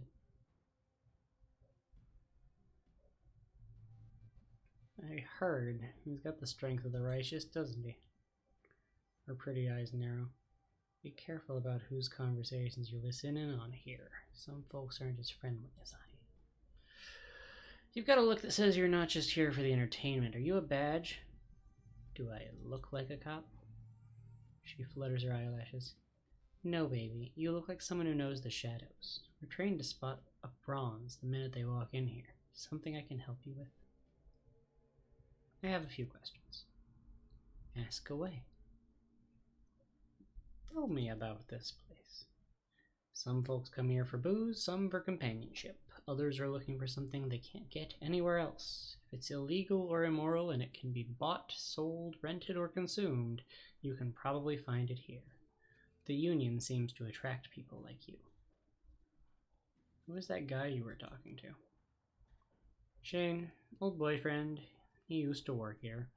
Then one day he saw a billboard for the Universal Brotherhood, and that was that. Went to a meeting, made new friends, moved in with them. I was happy for him, until he started coming around trying to recruit me. I don't need that Drek. The guy mentioned Coyote. Is she here? She looks worried. No, I think she's away on business. Business, huh? Is she a shaman? A name like Coyote. No. She shot a coyote once, thinking it was a shaman who double-crossed her. We've been calling her Coyote ever since. Her face falls. She's been missing for a couple days now. Some people think the Ripper got her, but I know her. Coyote can take care of herself. Ever hear the name Sam Watts? She nods. Sam was a regular customer and a regular pain in the ass for as long as I've been here. Talked a big game, but he was always broke. As soon as he got any money in his pocket, it went straight to his head. Chips, drugs, or booze. Coyote had a soft spot for him, though. Did you see Sam on the night he died? No, that was Coyote's shift. Who runs this place? I want to talk to her. That'd be Mrs. Kubota. She's in the back room, you can't miss her. Whiz. Nil sweat. Talk to you later.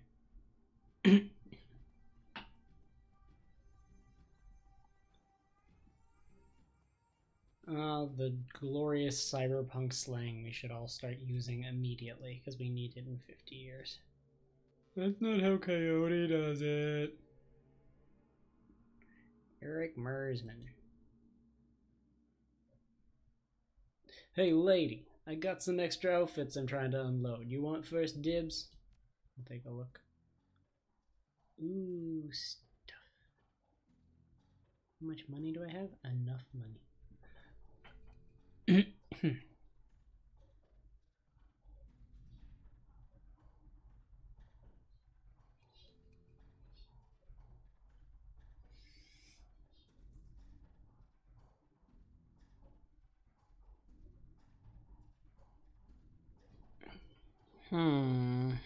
I can afford to buy one kind of outfit here, and they all do different things. Do I want a Hawaiian shirt? This charisma-based thing looks cool. Those ones have an armor of 3, though. This one grants me dodge 1. I already have dodge 1. Does it stack? If it doesn't, that's a waste of only 400 new yen. Willpower, the black hat. You want to be a fedora boy. Fedora girl. Fedoralicious. Yeah, no.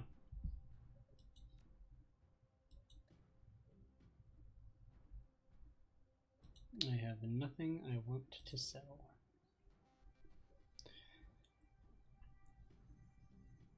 Well, pros versus cons. We'll buy this. If we don't find anything else we want to buy. There are probably other vendors in here. Nerps! Someone sells nerps. I want to buy some nerps. And who sells the nerps? Not Mrs. Kubota. Wyvern's Tooth. Chin Parks. The Asian woman's expression reads, open for business, but her demeanor reads dealer rather than companion. She has a jack on her neck, a gun on her hip, and a chip on her shoulder. She eyes you with a sneer.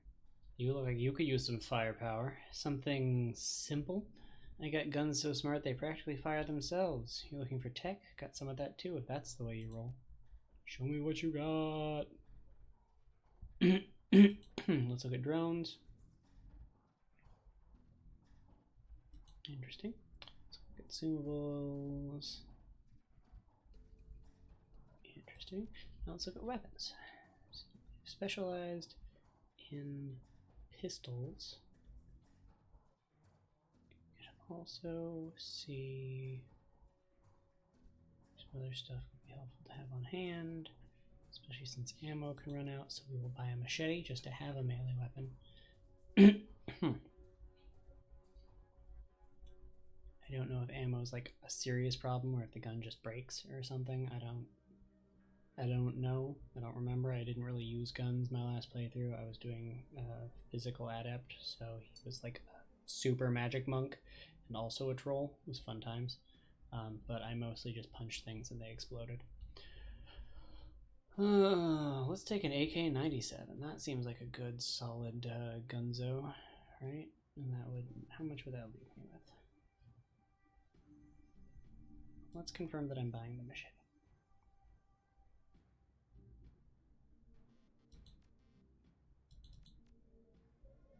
I'll just be equipment in stash, it's fine. These things are more important to me anyway. It's just if that breaks, I can get into the stash, right?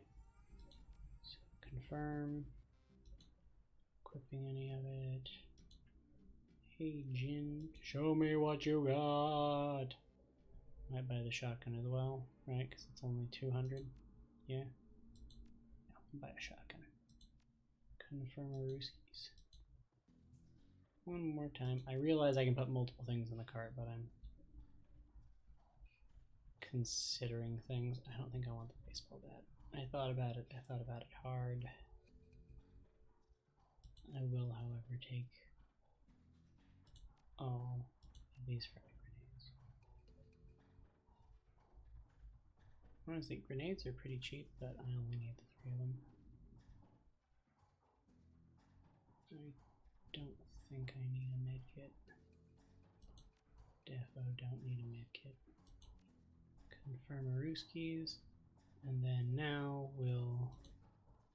Do you sell stuff? I'm gonna be full of regret.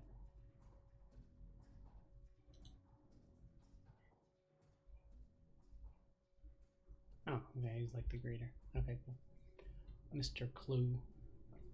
Posted at the doorway to the VIP section is a tower of troll muscle wrapped in an impossibly tailored suit. Whether the product of good genes or expensive aftermarket cosmetic work, the troll's gleaming horns perfectly frame his face. His polished tusks and goatee accentuate the set of a lantern jaw.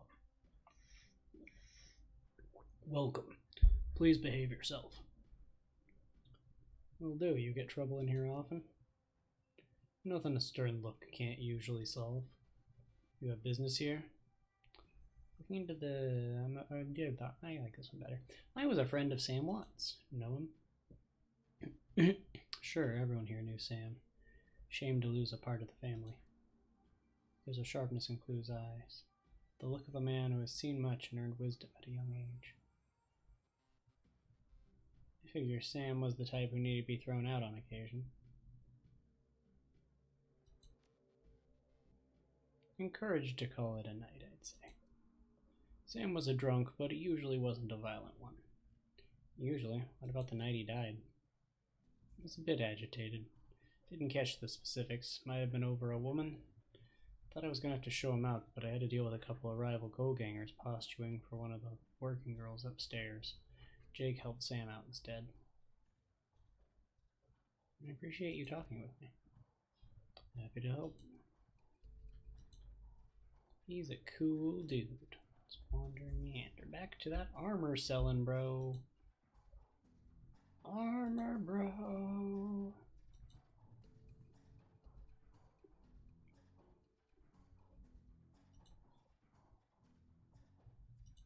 I'll take a look.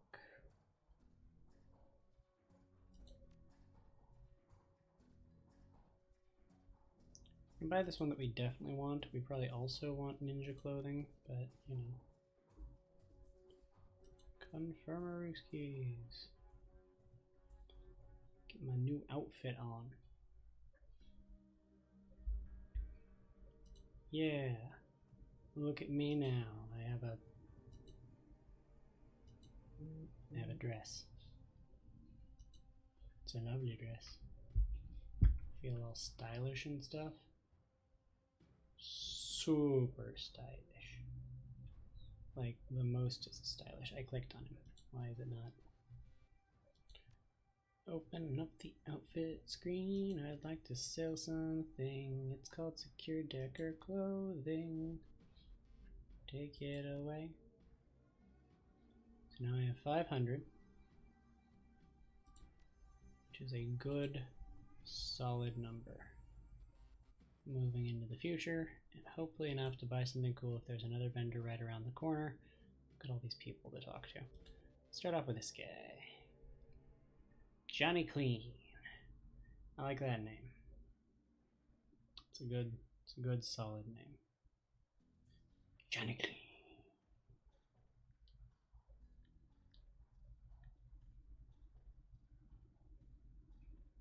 One moment, managing something right quick.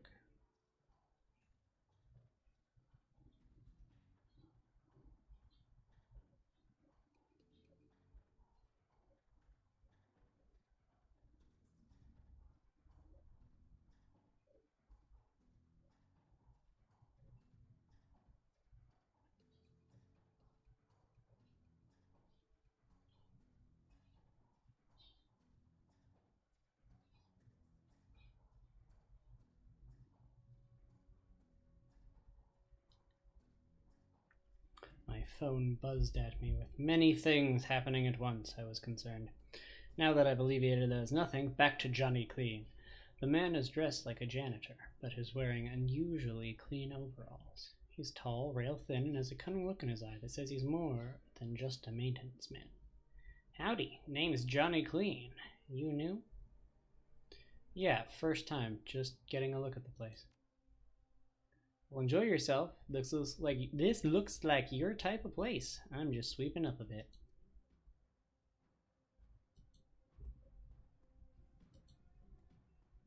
Noog.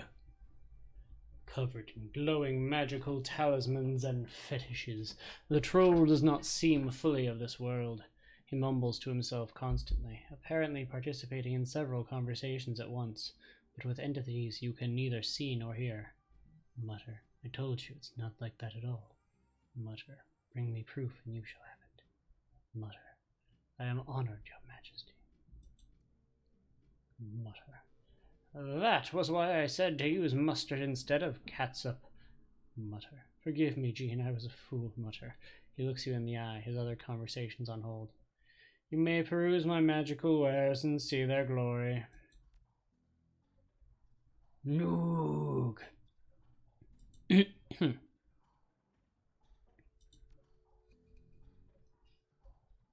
do not have spellcasting yet. Buying any of these is technically a waste of money. Requires conjuring 1.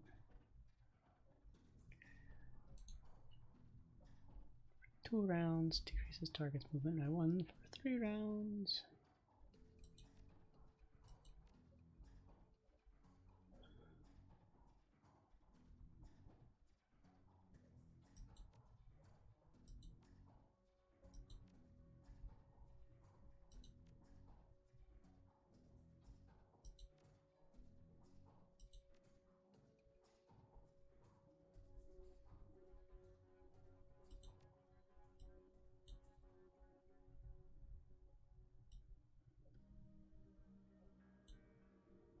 There we go. Now we have a nice variety of shenanigans to carry with us. A thing that'll summon an air elemental and a grenade, as well as enough healing to hopefully save myself from the imminent death I expect every time I step outside.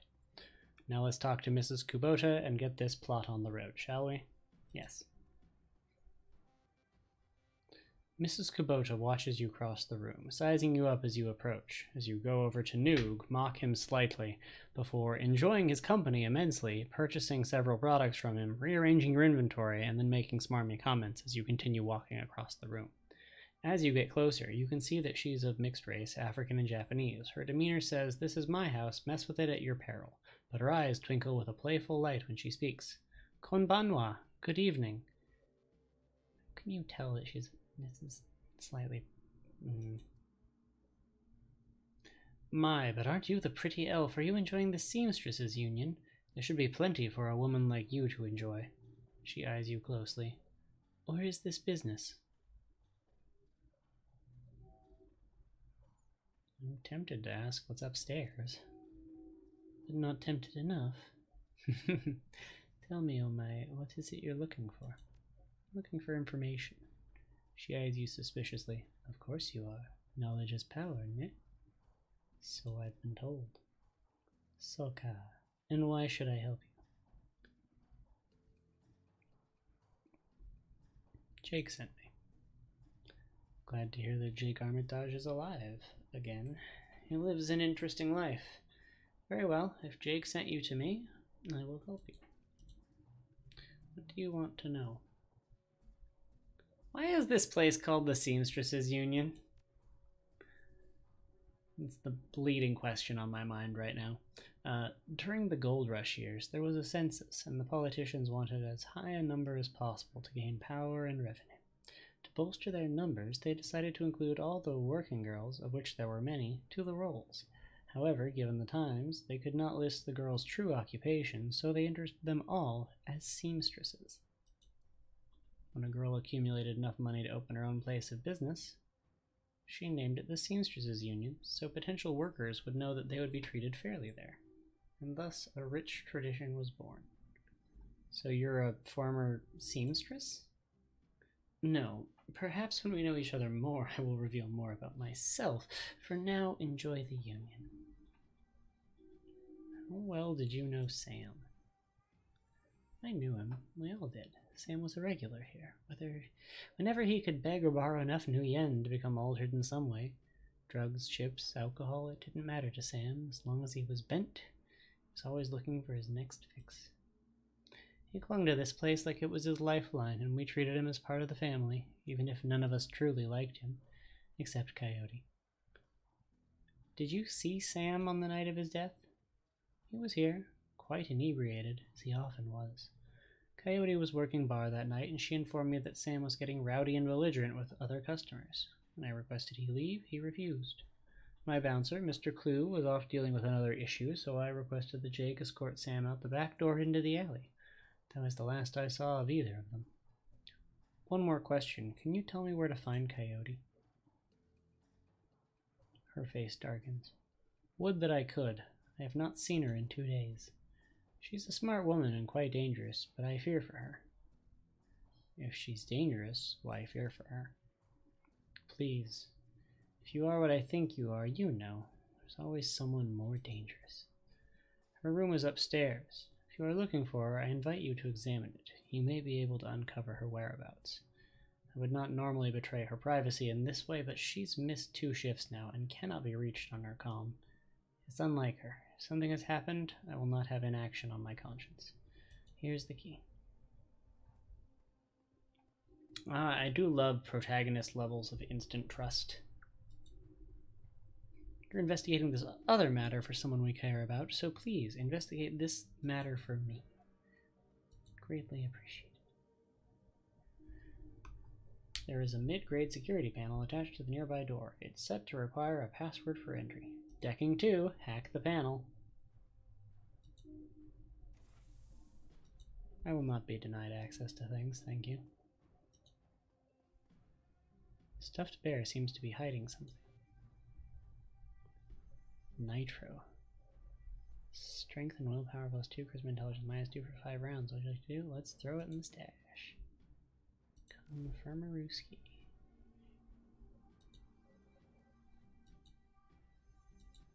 Not sure whose room this was, but their stuff is mine now. The benefit of being a decker.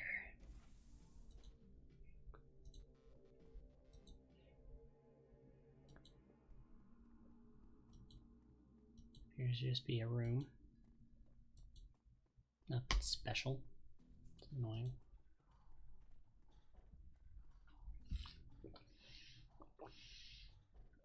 Wait, how do you get into the...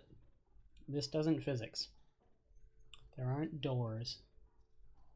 There's no other, like, access the hallway, is there? There's a door back behind me. We'll investigate as we leave.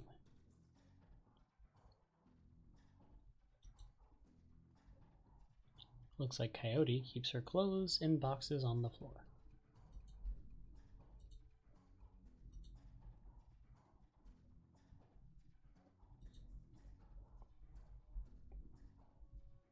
Coyote's computer is ancient. Probably fished it out of a junkyard. It doesn't even have a data jack, and the cracked display is covered with fingerprints. Tapping on the keyboard causes the dust-caked fans to spin up, only to display on screen. Password? Without the password, the only other button on the screen is a password recovery option. Decking 3. Run up brute force password crack. The crack easily unhashes the password trust no one, and you are transferred to the desktop. The computer has a basic list of applications. Calendar. 3 days ago, meet with Delilah about a gig. Today, meet Paco for a date at Pike Place Market, due in 30 minutes. So we'll meet with Paco, and then we'll go figure out who Delilah is. Makes the most sense. Contacts. Coyote's contact list has exactly one entry, someone named Paco. There's no comlink number or other contact information for him available. This does not seem like a very useful list of contacts. Access history. A quick scan of her recent searches shows that Coyote has been reading a great deal about hellhounds. It also suggests more than a casual interest in vintage action figures. Leave the computer. Good on me for being a good decker. Let's search her bed now. Coyote's bed has a diary with several papers sticking out of it. Ooh, I do love reading other people's diaries. Open the diary to the first paper. There's a receipt stuck between the pages and a diary entry. Inspect the receipt. Receipt for a Browning Max Power pistol from Gin Park downstairs with a note saying how big guns on hot women turn her on. Read the diary entry. Came back from my shift to find 4 of Paco's goons sleeping on our apartment floor. It's getting fragging ridiculous. I want to be with him, with the real Paco, but this cutter Drek keeps messing everything up. I love him, but he's totally different with the gang. It's how I make cash, baby, he always says. Try to tell me he doesn't need the cash. I can support us both with what I make at the Seamstresses Union, but he still goes on these runs. These bozos all over my floor, I feel like he's just seeing how far he can push me before I kick him out. I try to be patient, but why does it have to be all one way? Language. As soon as the last cutter was out the door, I lost it. Told him if he ever pulled Drek like that again, that he would be sleeping in the alley. Of course, he begged and pleaded with me, telling it wouldn't happen again. I don't want to deal with this anymore, but I don't want him to leave. He's the reason I got through all that stuff last year. Got my bartending license, got this apartment and this life. I know he cares about me and loves me, more than his involvement with the cutters. I just wish I could slice out that gang from our life together. Slice out the fear that comes along with it. Flip to a different page. Second paper. The paper has a handwritten poem on it and a diary entry. Read the diary entry. Sometimes it seems like Paco reads my mind. Or my diary. Maybe he does the latter. Wouldn't be surprised. Hi, Paco. Ever since last week, he hasn't mentioned the cutters once. He leaves the apartment with a "see you in a few hours, babe," and returns later without comment. I don't know if it's really going to help for us to avoid the subject and conversation completely, but I have felt better without our constant arguing about it. The last 2 nights I've come home from work to Paco waiting up for me, slouching on the old dumpster couch with a novel 4 inches from his face. I imagine that as I turn the key in the door, he perks up and makes himself look especially studious for when I get the door open. He seems superficially surprised to see me, but I love this little act. Let's read the poem. Let's just say that Paco should stick to guns and motorcycles and leave the poetry to others. Poor Paco. We're so critical of his work. There is a receipt and an old photograph stuck between the pages. Inspect the receipt. COD receipt for a special order, 5 pounds of zebra meat from Ori's Meat Emporium, located near Pike Place Market. We'll look at that too, I guess. Look at the picture. The picture shows a young girl with caramel skin and dark brown hair. She has a snake wrapped around her arm, yet she is smiling. The back of the photograph has shadow scrawled on it. Flip to a different page. 4th paper. A receipt for a wall safe installed near the bathroom door, set to a combination of 342-436. Put the diary back down. Open up the safe. Safe beeps cheerfully in response, and the door comes open. Looting out the safe. Stash it. If you didn't want to be robbed, you shouldn't have gone missing. A framed painting of the Chicago skyline done in stylized silhouette. Stylized silhouette. There we go. It's over here. The stand is littered with action movies and cigarette butts.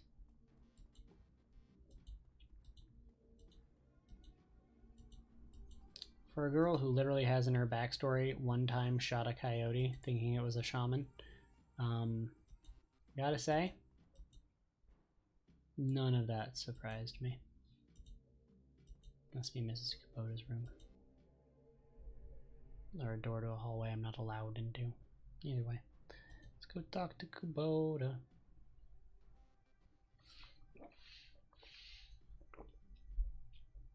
Do you know Paco?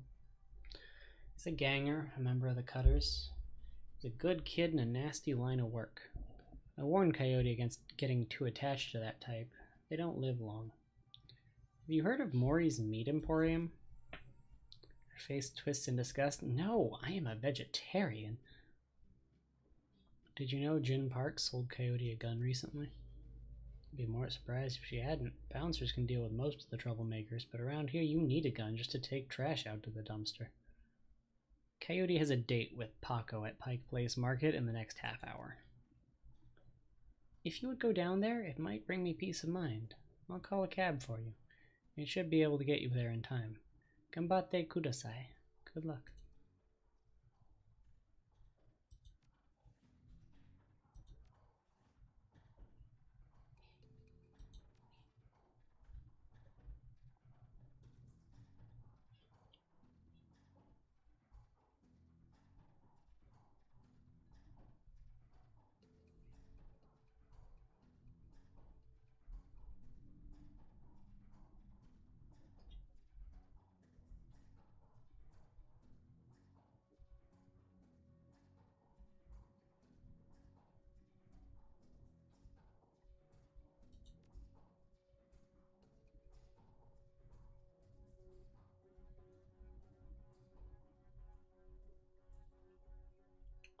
I'm thinking we're gonna go with some more summoning-y, shaman-y bits.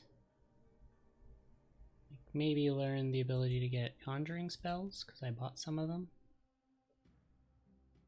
This is...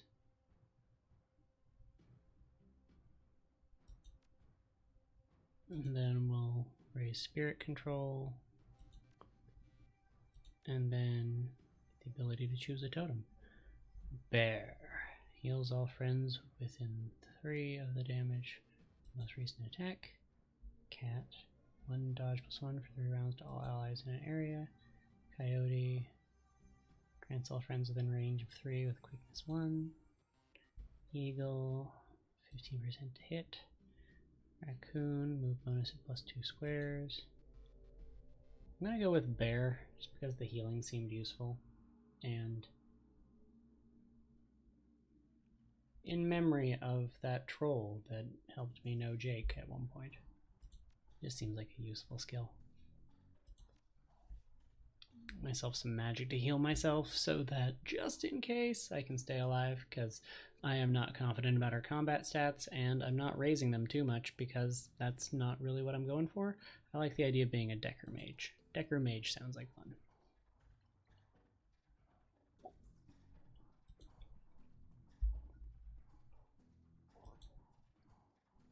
Ability to go into the Matrix and the ability to go into the realm of spirits.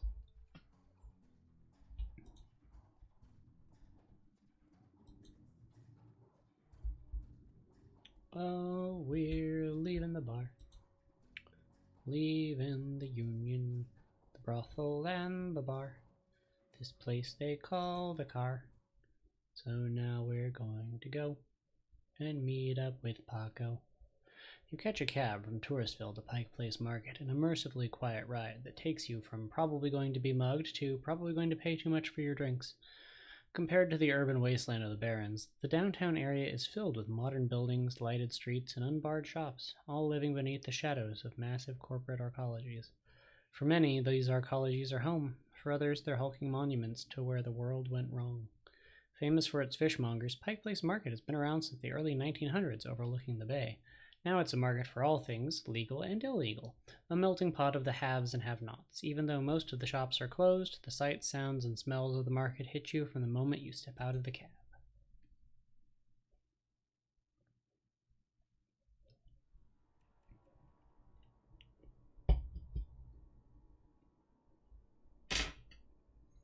Knocking things over again. Right. How do all these people live in Seattle and still use umbrellas? Hoity-toity rich people can afford to stay dry. Join us and change the world. Universal Brotherhood, build a better tomorrow. Let's talk to Patrick. Hi, Patrick. Patrick. The handsome young man turns away from the crowd and fixes you with his full, completely undivided attention. Ma'am, you are a beautiful elf, but you could be so much more. That sounds great. Tell me more. Wonderful. The Universal Brotherhood is a family encompassing all metahumans, sexes, and sexualities. We all strive to be the very best we can, to live more fulfilled, happy, and productive lives, and to support each other in doing so. The first step is to simply come and listen. Tomorrow night, Lynn Telestrian will be speaking about the importance of family in the sixth world. Please join us tomorrow, and the secrets to a better life shall be revealed to you. He smiles and turns back to the crowd.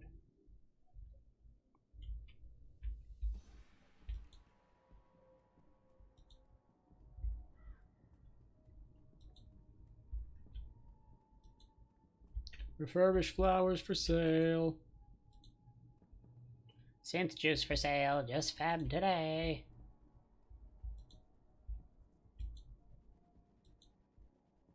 Hey, seen my friend around? Tall lady, dreads. The kid in front of you sports the trademark yellow of the Cutters gang. Young, clean-shaven, he stands like he owns the street and everyone on it. He seems distracted, though, glancing around with increasing agitation. He looks over as you approach. Watch yourself, dandelion eater. What do you want? You wouldn't happen to be looking for Coyote, would you? None of your fragging business. Who the hell are you? I'm the one who's going to pretend you have better manners. I need to find Coyote. I need you to tell me why you think that's my problem. I'm not her boss. Find her yourself. I was just at the union. She's missed 2 shifts and Mrs. Kubota hasn't been able to reach her on her comm. The tough guy swagger seems to drain out of Paco. The cutter is gone, and before you stands a kid in a yellow jacket that doesn't quite fit. Coyote's missing? Oh man, that would explain. She was supposed to meet me here over an hour ago. Look, sorry for getting in your face like that. What else do you know? If she's missing, I need to find her.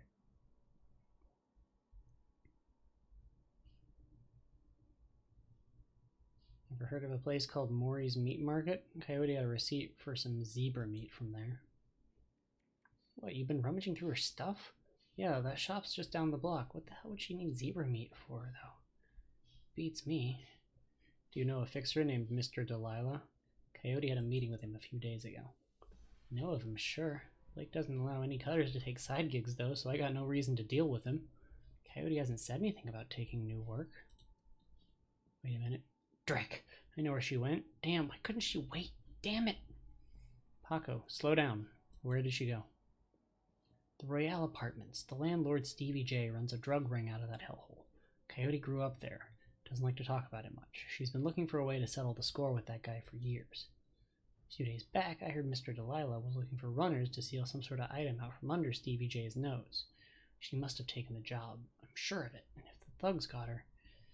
There's grim determination in Paco's eyes. I'm going over there. You coming? I'm in. Don't worry. We'll get her back. Damn right we will.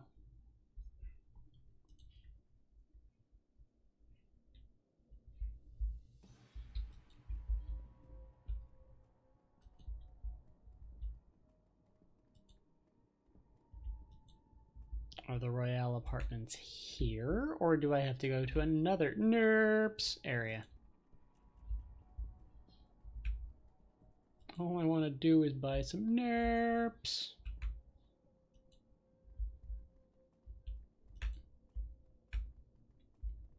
I got a dog on a stick here. Gross. NERPS. My dog does not like hearing NERPS, or he took offense to the dog on a stick line, but he just made a noise. Optional. Find Maury's Meat Emporium. The small meat stand presents as an enormous diversity of dead animals, from cow and canine to the exotic and paranormal. The pictures on the back of the stand feature a much older version of the man in front of you. As soon as he notices Paco, the proprietor's eyes become hard and angry. What do you want? You know we can't afford more. Relax, man. My friend just has a question. Everything cool here? Yeah, everything's swell. Manny continues to stare daggers in Paco's direction. Name's Manny. Now what do you want? What would someone want to buy zebra meat for? Some people eat it, but I wouldn't recommend that. Tough as nails. We mostly sell it to corp security teams who use it to reward their hellhounds. The flamers go crazy for the stuff for some reason. Oh, Drek! That's why Coyote wanted zebra meat. Everyone talks about the pet hellhound Stevie J keeps locked up somewhere in the Royale. If she never picked it up. Whatever. Anything else? Do you know someone named Coyote? Nope. I don't go in much for that shaman stuff. I have this receipt for an order of zebra meat. Still have it for me? I'll look it up. Yeah, I got it right here. 2 days past the pickup time. Didn't think anyone was going to come for it. Here, it's all yours now. What's your problem with Paco? Why don't you ask him? What the hell is that supposed to mean? It means that your gang likes to stroll through here and leave us merchants of our new yen. My dad stood up to them, and he's still in the hospital. Look, that's not my problem. I'm at the bottom of the cutter ranks anyway. I couldn't do Drek about that even if I wanted to. Tell that to my dad. I don't have time for this. We need to find Coyote. Yeah, Paco, let's get going.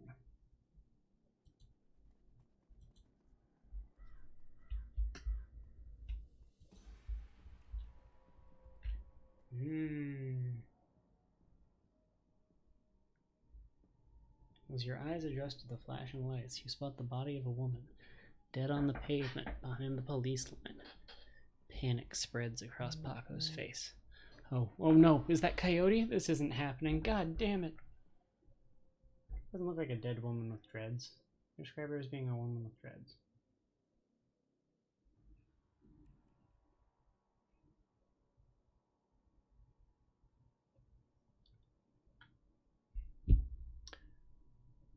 Pull yourself together and take a look. Is that her?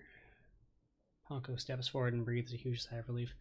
No, it's not her. Thank God. Look, let's not hang out here too long, alright? Too many Lone Star pigs around. Paco looks over at the victim again. It's too bad. Whatever happened here, I'm not going to let anything like this happen to Coyote. Let's go talk to the Popo. Another Ripper murder! The Ripper took her eyes! A tall, emotionless Lone Star officer blocks entry into the crime scene. Behind her, you spot the lively face of the organ grinder's coroner, Dresden. This is an active Lone Star investigation. Please step away from the barrier. I'm here to see Coroner Dresden. And who might you be? It's all right, officer. She's with me. Dresden steps up to the barrier with a warm grin. The officer looks at you with poorly concealed skepticism. Okay then, make it quick.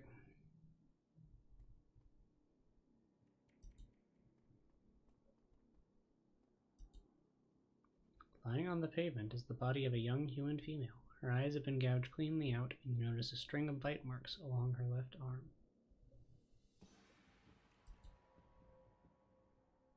So what brings you out here? Hot on the trail of the dead man's killer? Coincidence, believe it or not. I take it I've stumbled across another Ripper murder? Click. Yeah, that's what it looks like. As you can see, the Ripper went for the eyes this time. Pretty clean work. I gotta hand it to him. Our Ripper knows what he's doing. Or she, I suppose.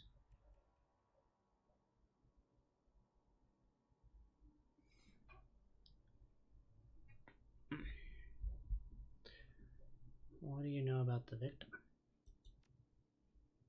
Well, not much. Dresden scratches his head absentmindedly, probably breaking some sort of sanitation protocol. She's been dead about 3 hours. Her name was Lucy Warden, worked at the Stuffer Shack just around the corner. Looks like she was leaving work when it happened. Can you tell if she was subdued in some way before her eyes were removed? It's a strange thing. There don't seem to be any signs of a struggle. Not a single bruise on her body, yet she was clearly alive when the eyes were taken. Died of blood loss shortly thereafter. As to what knocked her out, I won't know until I can run some tests back at the lab.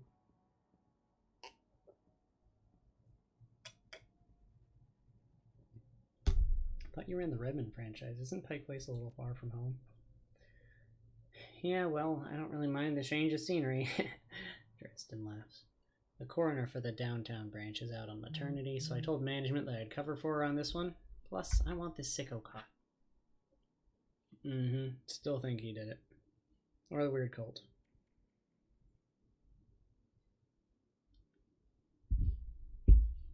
What about the bite marks on her arm? Ah, completely unrelated. It appears some wild dogs dragged the body out here from the alley, sometime after her death. Any sign of magic use here? There was evidence of an unusual explosion in the alley where Sam died.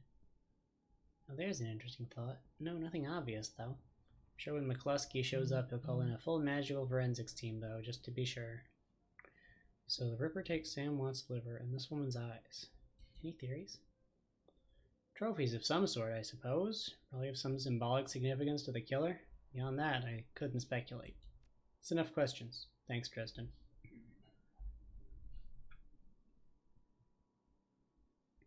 Excuse me. Bit of a belch there. Hey, I figure if I help you out, there's a better chance to get this scumbag off the streets a little sooner. McCluskey wants the Ripper in a cell, sure, but he couldn't care less if it takes another dozen murders. Good luck out there, eh? Dresden starts to turn back to the body, then stops. Speaking of McCluskey, you should probably get going soon, before he shows up.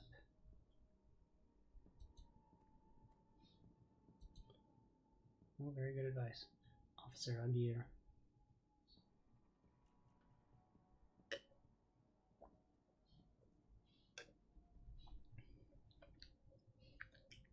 The plainclothes Lone Star officer before you sports a tacky hat and a crooked grin to match. So you're the one who's working for the dead man, eh?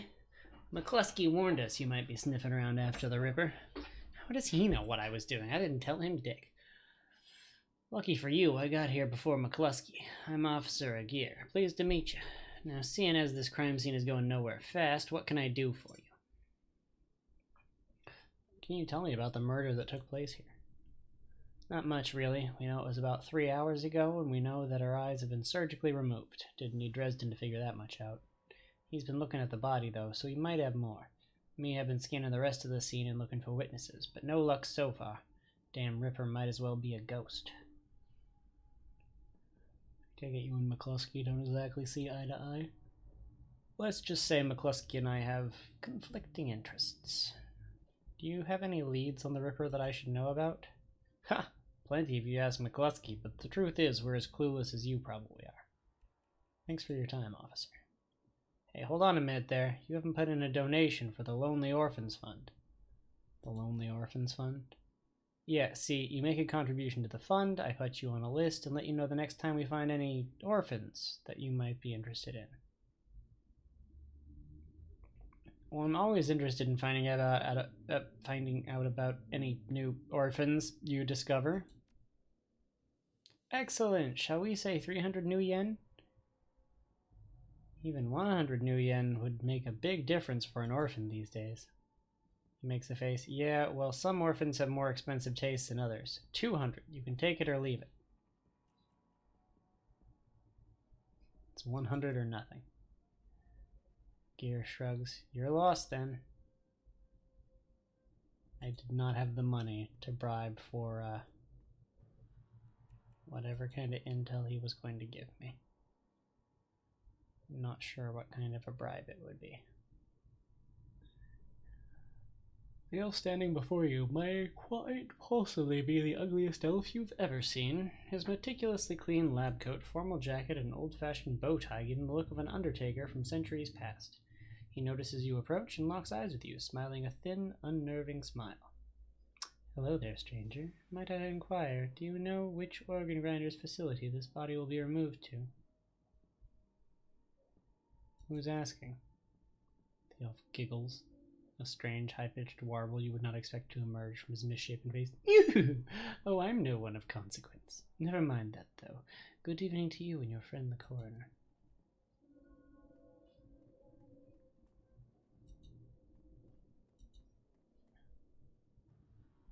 Is there still more I could get out of Dresden? He's still talking. Dresden looks up and a grin spins across his face. Need something else? Any fascinating new leads? Did you notice a particularly ugly elf standing over there in the crowd earlier? Huh? Where? Dresden scans the spectator surrounding the crime scene. He's gone now, but he's asking about the body, wondering which organ grinder's facility it will be taken to?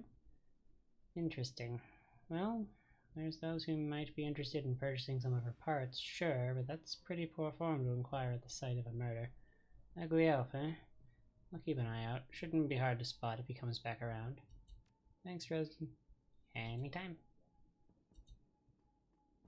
Come on, Paco.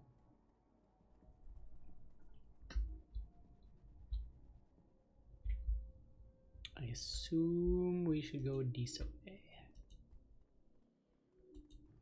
Wanna buy some BTL?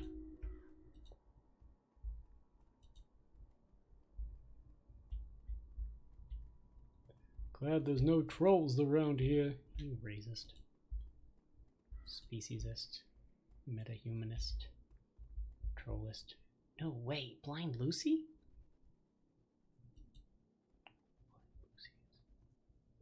The orc before you wears the standard Stuffer Shack employee getup. Stuffer Shack. The uniform is well kept and well fitted, but the tears streaming down his large, crooked face do little to improve his appearance. He does not seem to notice your approach. I take it you knew the victim? Yeah, what's it to you? My condolences. Are the two of you close? Thanks. Sorry. We're just not used to folks being too friendly around here. The orc wipes some tears away with a dirty napkin. Yeah, we were pretty close, as co-workers go. Blind Lucy and I worked here at the shack for 3 years together. Started on the very same day. Blind Lucy. Well, Lucy wasn't completely blind, but she was legally blind. She had to wear these huge glasses and hold things right up to her face. She got new eyes about a year ago. Any idea how she scored the new eyes? No, she wouldn't talk much about it, just called it her stroke of good luck. I guess that luck ran out. Seen anyone strange in the store lately? See weird stuff every day. It's a stuffer shack. But no, nothing stranger than usual. Did Lucy have any enemies? Well, I'm not sure. I know she had an ugly breakup with her boyfriend after getting those new eyes put in. The guy was pretty upset for some reason, wouldn't leave Lucy be until she filed for a restraining order. It's all seemed to die down a while ago, though. When was the last time you saw Lucy? Here at the shack earlier today. I think she was heading to the market to meet a friend. Hell, I was gonna join her on my way home, but we got some last-minute customers. That's all I needed to know. Thanks for your help, and I'm sorry for your loss. Wait, you wouldn't happen to be part of the investigation, would you? In my own way. Why do you ask? Well, Lucy had this necklace, an intricate little carving of a dragonfly on it. Wore it every day. Said her mom gave it to her when she left Denver. Anyway, you know how Lone Star is. All this stuff will be bagged and placed in evidence storage till the Seventh World awakens. I just thought if you could somehow get that necklace back before Lone Star cleans everything up, I could send it back to her family. I feel like I owe her that much.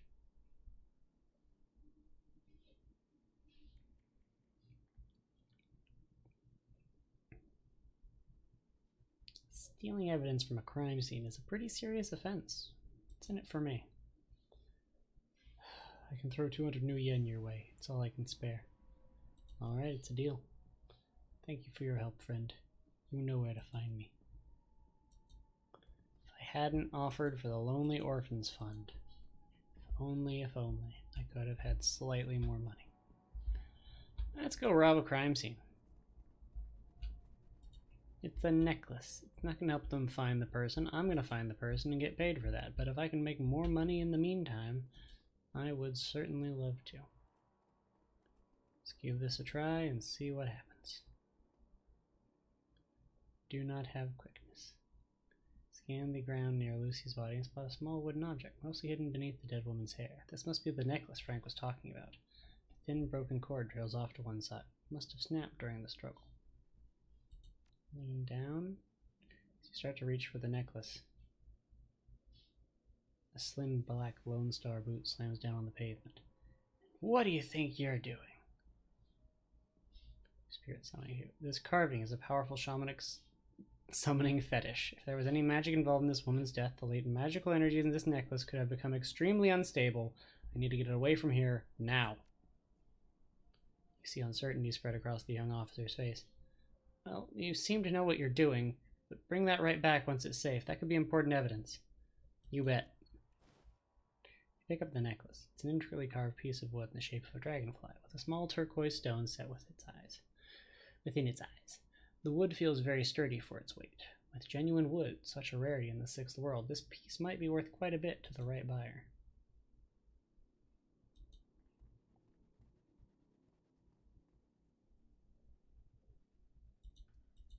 Nope, I got nothing more here, Dresden.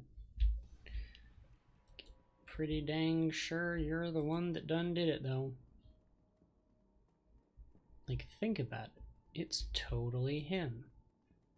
If she got the eyes from somewhere, and they sell eyes out the back door, maybe she didn't pay enough. Maybe he wanted his money back for it. Maybe he's getting in trouble and needed to cover his tracks. Could be anything. Frank looks up as you approach. Were you able to find Lucy's necklace? I got it, sure. I don't recall if we discussed payment yet. Huh. Look, here's 200 new yen. It's all I can spare. Oh, but it's worth more money. I mean, I committed the crime, and he could be lying. He's probably not lying. He worked with her. I mean, you can work with someone and know they have something valuable. He could be lying. The wood on this piece alone is worth more than 200 new yen. Looks like I'll have to find another buyer. What? Really? Wow, alright then, you're a real piece of work. Hehehe, I'm an asshole. Picked it to see, gosh. I was hoping that there'd be another dialogue, like him being some guy. Well, I mean, I got it. Can I just talk to him again? I guess I'll go see if someone wants to buy this shit. Where, oh where would I go to sell stolen loot in the nice part of town?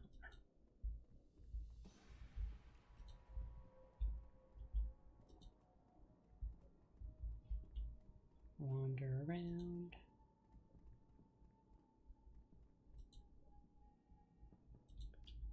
Not there.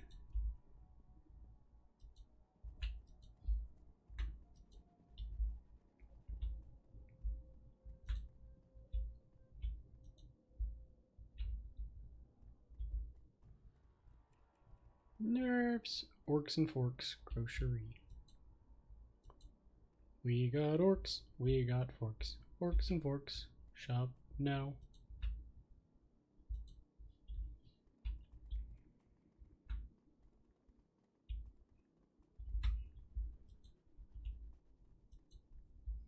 I was seriously just hoping it was like a shakedown and he was actually going to be like, yeah, I'm a dick. And there was not another option to sell the thing. I feel bad now, though. I feel surprisingly bad. I could have had 200 money. Now I have nowhere to take this thing. Really? Really? Very well then. We will click the next little area. There is to go to, which is way up here. Nope, nope, nope, nope, nope, nope, nope, nope, nope, nope, nope, nope, nope, nope, nope, nope, nope, nope, nope, nope. Find my character. Do do do do do do do do do. I'm pretty sure in the Hall of the Mountain King is in the public domain, right? Well, I added words to it. That technically makes it like a derivative work, which I think puts me in an okay place again. Also, I'm still not making money off of this, but anyway.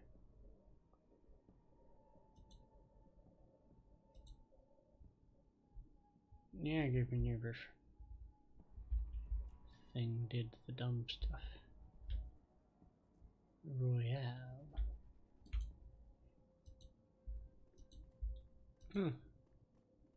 A junkie? Look at that junkie. Hey, junkie. Hey, lady. You have any extra new yen? Just need some sucrose from the shack over there. Have 10. Nutrasoy cakes will fill you up for longer. Thanks, chummer.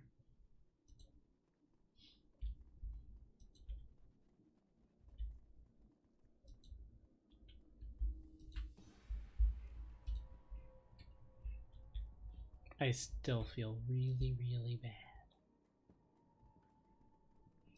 Please, sir, would like to give you the necklace. Oh well.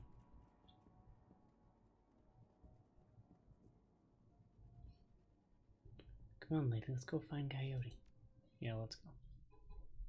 Come on, Paco.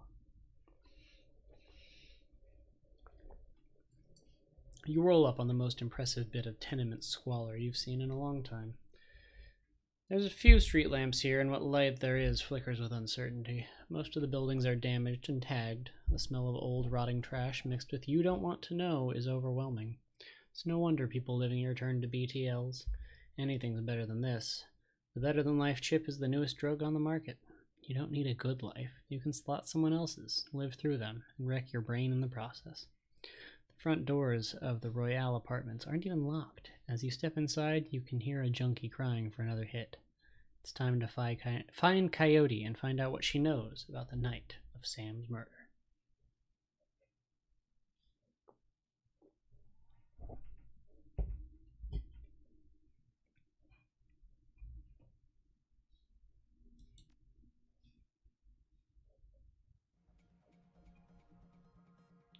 The Royale Apartments. What a hole. Can't imagine what it was like for Coyote growing up here. Paco trails off.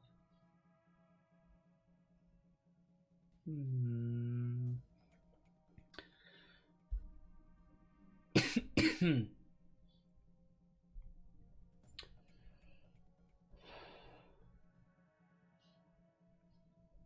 gonna take care of business. Let's get to it. If Coyote's here, we have to hurry. She's good, but, well, these BTL guys pay to stay well informed. They may have known she was coming. Be right back in just a second.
Back now.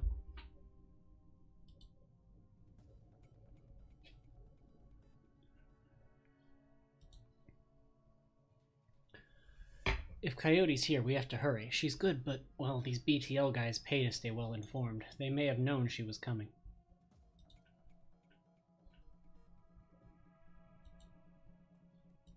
Psst, hey, you. The woman scratches herself like a cat at a couch leg. Please, can you spare some new yen?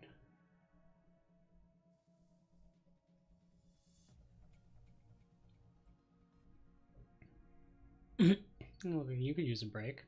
All you need is a few new yen for a better-than-life chip, right? Yes, I just need another BTL to get through the day. Something pretty, something soft. Sure, I get it. Have you seen a woman come through here today, armed and looking for trouble? Maybe I can cred you. Yes, no. Hell, what do you want me to say? I'll tell you anything, everything, please. She drops to her knees, pleading. You're too far gone to help me. Or anyone. Unfortunate.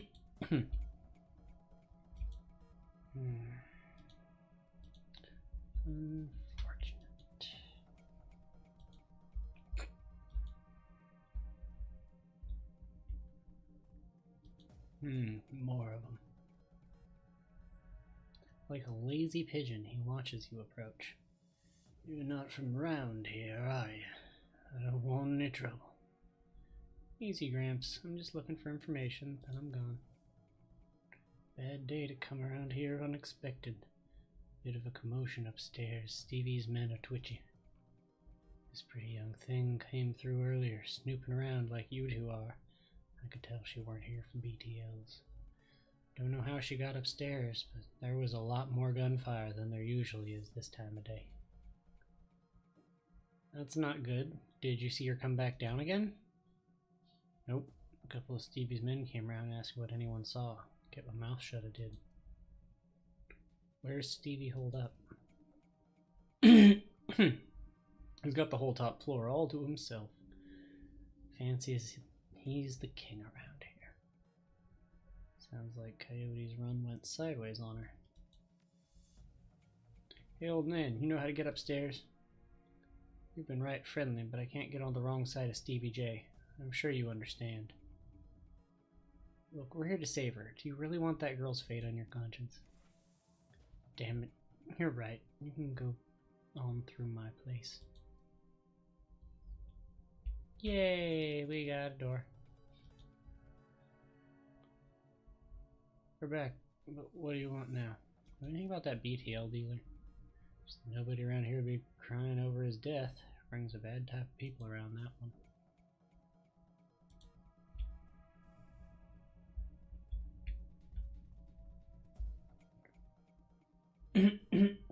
Riker. Stop your pleading. Your boy has debts and we're collecting. I think this guy steps over the back of every chair he goes to sit on. Please, Riker, no, he's my son. Poor simp. Oh, he hit him too. Get your ass back in your squat box before I break something else. I'll send him upstairs instead. Want me to give him to Stevie? Maybe after he kills that girl we caught. You pig, give Zipper back now or you'll bleed on me. Zipper's gone. Get yourself a new kid. He covers his face with his hands. Oh God, no. Please, no.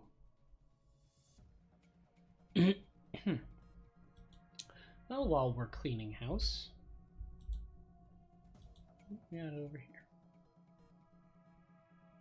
Hey, don't touch that.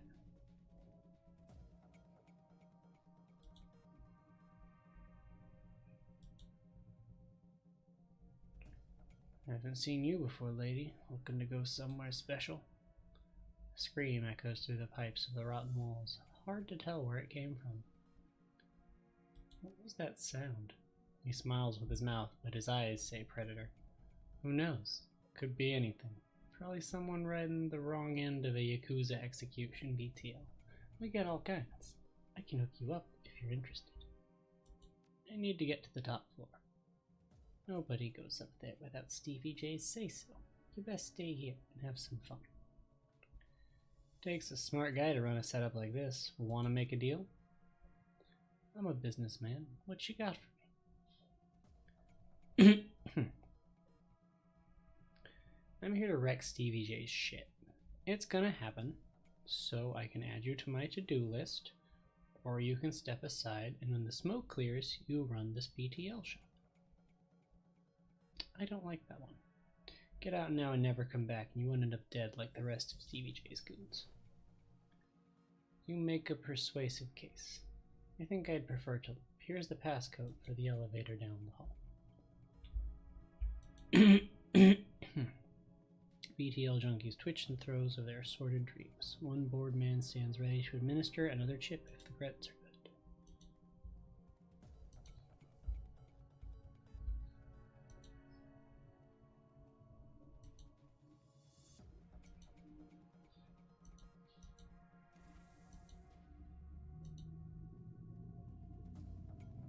An elevator gleams at the end of the hallway, out of place amongst the filth.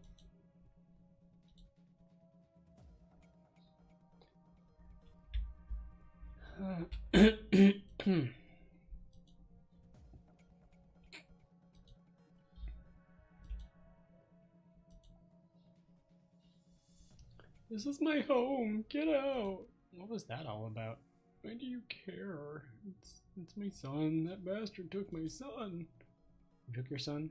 One of Stevie J's goons, Riker. He runs that filthy BTL squad across the hall. My son Zipper, he's not a strong boy, and Riker knows it. Lured him in with those damn chips. Better than life. Huh, what life? Now they're torturing him in there. Why would they do that?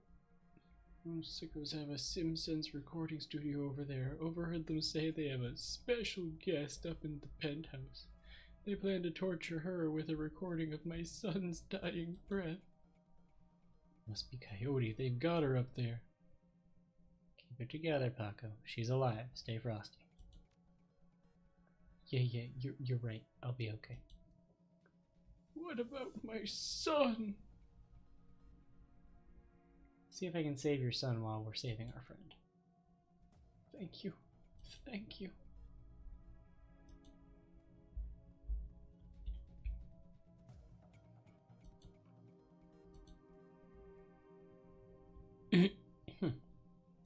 Ooh, well, we'll take this from this guy's house.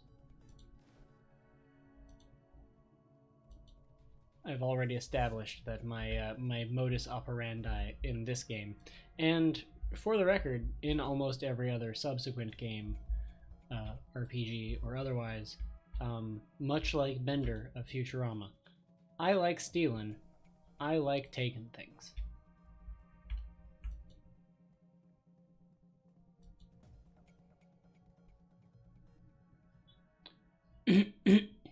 Hey, I thought we had an understanding.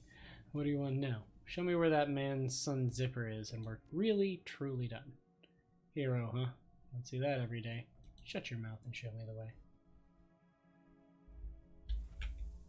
I'm out of this.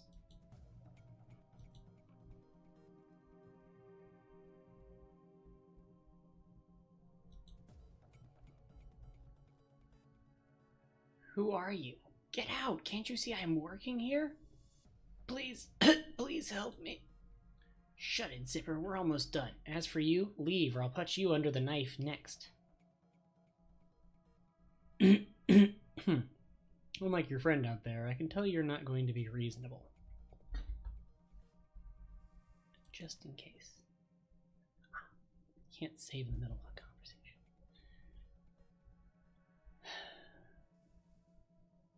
Leave now and never come back, and hurry before I change my mind. Whoa, okay, lady. I'm gone.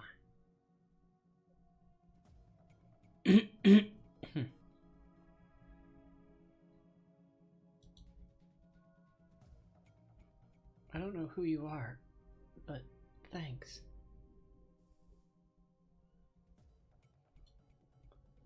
You got lucky today, kid. If I were you, I'd play it safe from now on. You don't get lucky twice. Oof, I don't think I can move. Can you at least tell my dad?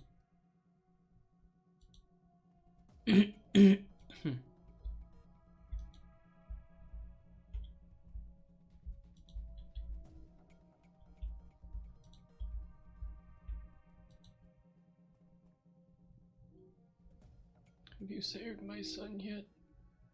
Zipper's okay. He's pretty messed up, though. I don't know how to thank you.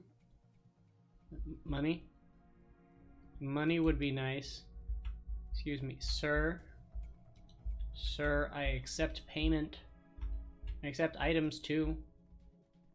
If you have anything that's like a personal effect that might be of use to... I'm just going to use this thing. Take the BTL recording. Ooh, neat.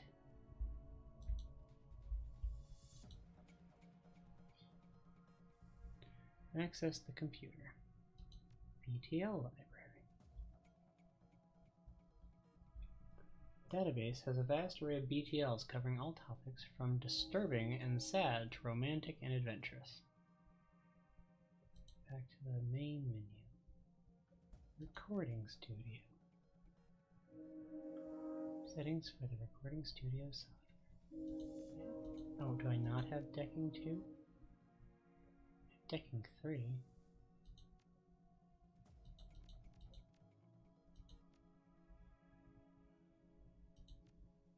My decking is too short? How much of this do I have right now? Can I do more? Let's spend more, hold on. I'll have to have more decking. It's fine. It's fine, it's fine.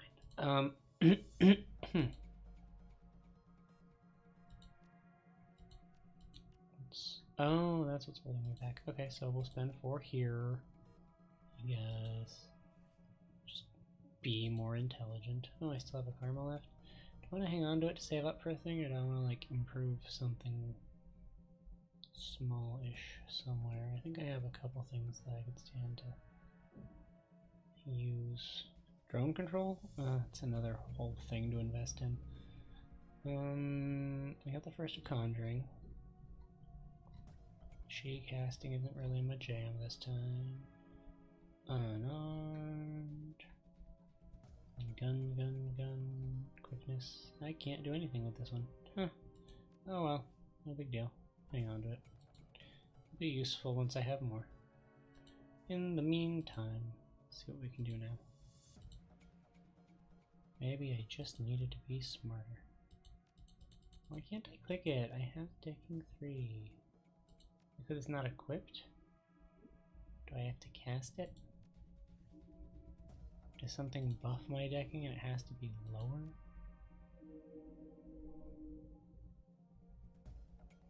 What happens if I, like, unequip? Can I unequip? Data check. I don't think I can do anything with the karma point, but let's go into the spend karma screen and see if there's like an ability to downscale it or something. It looked like it was clickable.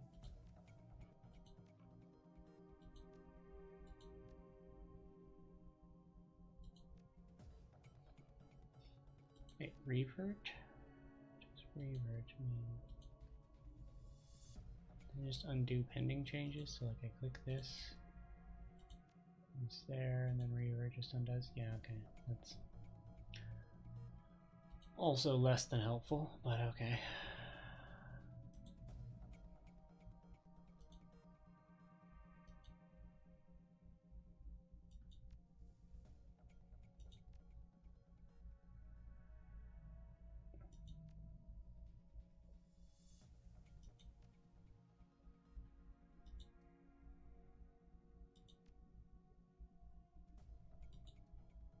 I don't need the elevator passcode, but I do like proving off that I can do it.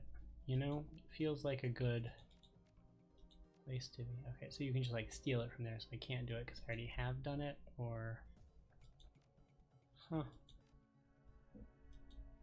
So I'm sending them all sad stuff? You think that'll get them out of it, or...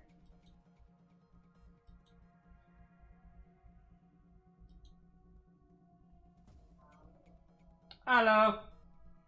My roommates are home.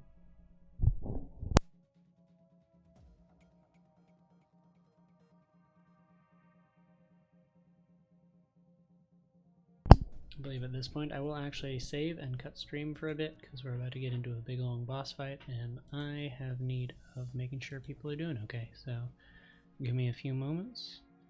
I will be saving over our previous save here, and I will be back with the stream in a bit of time.